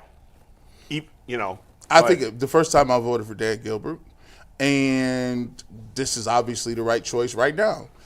People, Wait, you voted for Gilbert the first time, G? Yeah. Okay. Yeah. I had Haslam number 2. Now, here's the thing about the Dan Gilbert. People always say, I don't want my owner to meddle. Well, without him meddling with LeBron, we have no championship. Because he was pivotal in talking to LeBron James, swallowing his pride after what he said about him when they was burning them jerseys, and went back to him and came to him like, listen, let's get this ring, let's get the band back together. Without that situation, they have no championship. So I like him meddling in certain aspects of it, and I think any billionaire is going to be in the mix. Like we talked about it too before. Look, Al Lerner and Randy Lerner. Listen, when you had Al Lerner, his son got the job, but he said, I'm hands off. We didn't like that. We just was like, well, listen, Randy, you need to be involved. You don't even care. You care about your soccer team more. So we didn't like that. I think there's a sweet spot in terms of the ownership. To me, the only problem I be having is the Dolans, they be knowing what they be doing. Yeah, like, they could win championships. Yes. You can't guarantee, no matter how much money you spend in baseball, there's no guarantees. It's not like basketball or football where if you pay for the superstars, like it don't matter. The Yankees haven't won in forever. You have a better percentage chance of winning. You have a better percentage chance of getting to the playoffs. No. It raises your floor as a team. But when you get into the playoffs, you playing them other good teams, you have no shot against beating those guys. That's not true. The Guardians didn't lose to the Cubs in the World Series because the Cubs' payroll was higher. They lost to the Yankees because of it? Nah, I don't believe that. I agree with that. Yeah, I don't believe that. They lost to the Yankees because of that. You played your tail off. You rolled your bullpen. You did everything you could. And the Yankees still hit 2-3 home runs. That's what they do. They're like, I got Stanton. I got Judge. Yeah, you can't pitch. Giancarlo wouldn't be there. Judge didn't do anything. But Soto did. Now he's gone. But thank you. Well, that's what I'm saying. They re-up. The problem, though, listen, we're debating second and third. Yes. Okay? Yes. If you talk about the problem is the thing we see as a public is the money being spent. Jimmy's willing to spend. Dolan is not. That's an edge for Jimmy. And for some people, that's all that matters. And I get it. Yes, you'd rather have an owner that spends, and the Dolans don't spend enough, which is why I used to consider them, I wouldn't say 6 months ago, but I used to consider them the best owners, and now I don't anymore, because it's in the when we first started here in 2011, from 2011 to 2019, they didn't spend huge, but they spent enough. They were spending some. But since COVID, and I'm not making that an excuse because it's not an excuse, since COVID, they don't spend at all. And zero. And so I've lowered them down in terms of how good they are. Now, in terms of the other ways they run their organization, hire smart people. They absolutely do that. Okay. Allow people to do their job. They absolutely do that. Jimmy Haslam spends, yes, but everything else about him is terrible. I give you that. He is terrible. There's nothing. He doesn't let his people do his job. He doesn't. He over-meddles. He pits guys against each other all the time. There's always dysfunction. Say what you want about the Guardians. Is there ever dysfunction there? Never. Now let me give you. Now, Outside of, yeah. now let me give you this. Let me give you this. Yeah. Right. So, and I don't think I'm just being devil advocate, right? Yeah. You got the Hasms. Yeah. And a lot of people didn't like the outcome of the Deshaun Watson deal, but at the time, everybody liked the deal. Not everybody, but the majority, and certainly I did. The majority, yes. Because on paper, it was what it was. Deshaun Watson before then had been significantly better quarterback than Baker Mayfield. That blew up in their face. Yeah. But yes. they swung him. They swung for the fences. Yes. This year they were 3 and something, right? Yeah. I said, Stefanski and Barry got to go. He didn't get rid of him. He didn't. No. He kept Barry and Stefanski. They're gonna keep moving. We'll find out if that was the right move. We'll find out if that's right. So he hasn't really fired anybody like with like knee-jerk reaction. He did swing for the fences with Deshaun Watson. It didn't work. I mean, he's trying to upgrade the stadium and upgrade the atmosphere with the Browns. Like, so if you don't want to spend all his own money, which you should. Right. Now look. Yeah. Now, I think that he's going to end up having to spend a lot more money of his own. You should spend all of it. Now, with those 3 things, I think you're right. We're right. Like, those things are things that can be seen as positive. But in general, losing is overshadowing anything that you do. That's right. And you got to give at least a level of credit to the owner for the winning that the Guardians have done. Yes. The Guardians, in terms of success on the field, have been a much better organization than the Browns. And they not even close. Dustin just went to the World Series. So I can't, not World Series, but ALCS. I can't hate on that. Like, you got to. But I don't think there's any doubt right now that Dan Gilbert's the best owner in town. How could there be no way any to debate other that. argument? No, there is no other argument right now. And I think him getting a really good team for the first time without LeBron kind of pushed that over the top. And the fact that he was patient with a GM when he's never really been patient before. Because no one's ever given Dan Gilbert credit for anything other than being able to get LeBron to come back. That's right. But that's it. I mean, they basically said, hey, you got lucky.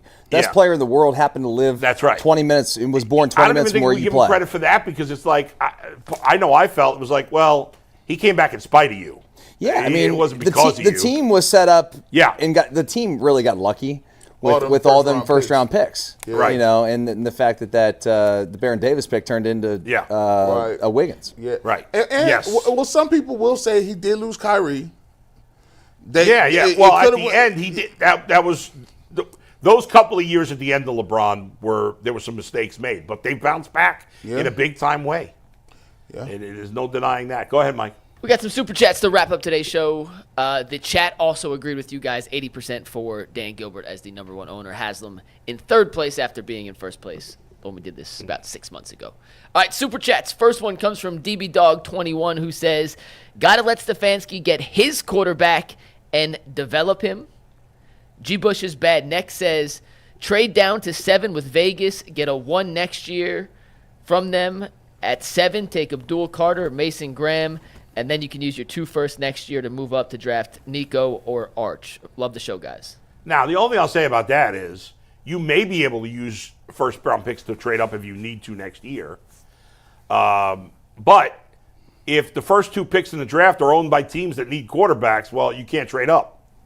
So you can't bank on that happening. Well, I need you to do a deep dive with this because this is starting to irk me. Yeah. When people start prognosticating on a whole year in advance, it's that easy to move up. I know.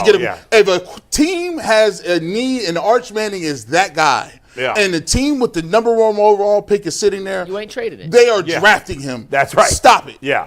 I don't know. And this is completely unfair, but watching that, what's his name, Nico, whatever, against Ohio State, I was not impressed. Now, that's unfair because I've barely seen him, but. Yeah, go back and watch games in September. And he's young. He's a freshman. Yeah. Oh, he's only a freshman? Oh, he's a redshirt. Yeah. Oh, so he could come out next year. Yeah. By the way, is it Drew Aller? Is that how you say it? Drew Aller. If he comes out, if he changes he said his he's going to go back, but, I mean, if he plays well tomorrow night and they win the Natty, I mean, he certainly will be rethinking that. That's the next Super Chat. So let me just ask it because go ahead. it's from Jay Bradley, who literally said, does the quarterback draft combo change if Drew Aller declares? Yeah, is he in the mix? Is he that kind of caliber player or no? I think it's too risky for Cleveland because I think he's still raw. I think he definitely needs to go back for another year, and the pressure on him being a local kid would be a lot. It just reminds me of the Trubisky thing. Right. It's like he has doesn't have any starts under his belt. He's from here. He's only started 1 year, right? Started last year. He started 2 years. But Mitch Trubisky had only started 1 year. 13 games, and it was tough, man. I'm going to tell y'all what. The toughest place in the world to play is quarterback for the Browns. You have to play and be the guy here in Cleveland. You've got to be special. Like Baker was the guy. Like Baker is special. I think that he had to go other places to become who he is now, unfortunately. But like that was the guy. Do you see special in any of these quarterbacks? Is Drew Aller special? I don't know. Maybe. But I don't see it like right now. Because Baker had a special personality. Where you got to be able to make players gravitate towards you. You got to engage a city, a fan base. Like there's so many things that go into the Cleveland job more so than any other gig. Like it's a lot easier to be the quarterback in Kansas City, or in Cincinnati, or than it Jacksonville, is in Cleveland, or Tennessee. Like here, 100%. Next one, Salvatore the 216 says, "Thank you, Mike. You can talk absolute circles around most of the national basketball guys. Your breakdown was phenomenal. Go Cavs. I appreciate that. Smell yourself on that one. Mike paid that guy to say I appreciate it. Yeah. Next one comes from Jeff's Bookshelf. Swap picks with Vegas for Max Crosby plus a first next year, maybe a little more to make it happen. They're not giving that. The Raiders are not giving up a first rounder next year and Max Crosby to move up 4 spots. That's not happening. They need to give more, right? In fact, I heard. No, they're going to trade Tom Brady for Haslam too as part of the deal. I heard. I think Emmett. I think it was Emmett on KNR said something like, the Browns need to get 3 first-round picks if they move down. You're not getting 3 first-round picks. Well, you want to move 20? 6. You want to move to 26? Moving out of the first round? Yeah, I mean, if you move to 20, okay, you get 3 first, but not. If you're moving to 6 or 7, you're not getting 3 first-round picks. No, you're getting an additional pick. Big Nuggets, I need you to get that trade chart out for these boys too. Yeah. Like these dudes, these picks, these imaginary mythical picks. Yeah, that that chart's not perfect, but it's at least sort of like gives you an idea. Gives you something. It puts you in the ballpark, right?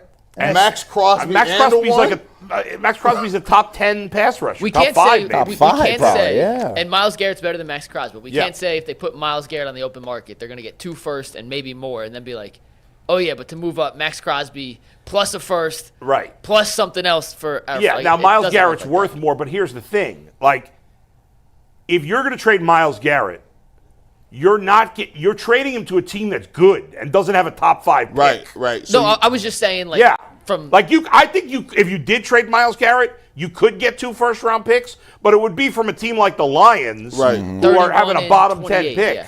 Yeah. One last super chat. Comes from our guy Daryl. We haven't had Daryl in the studio in a while. Glad to have him back. He says, Cavs 128-115 win. UCSS on fire. Love you guys. We appreciate you, Daryl. I'm gonna tell you what, OG.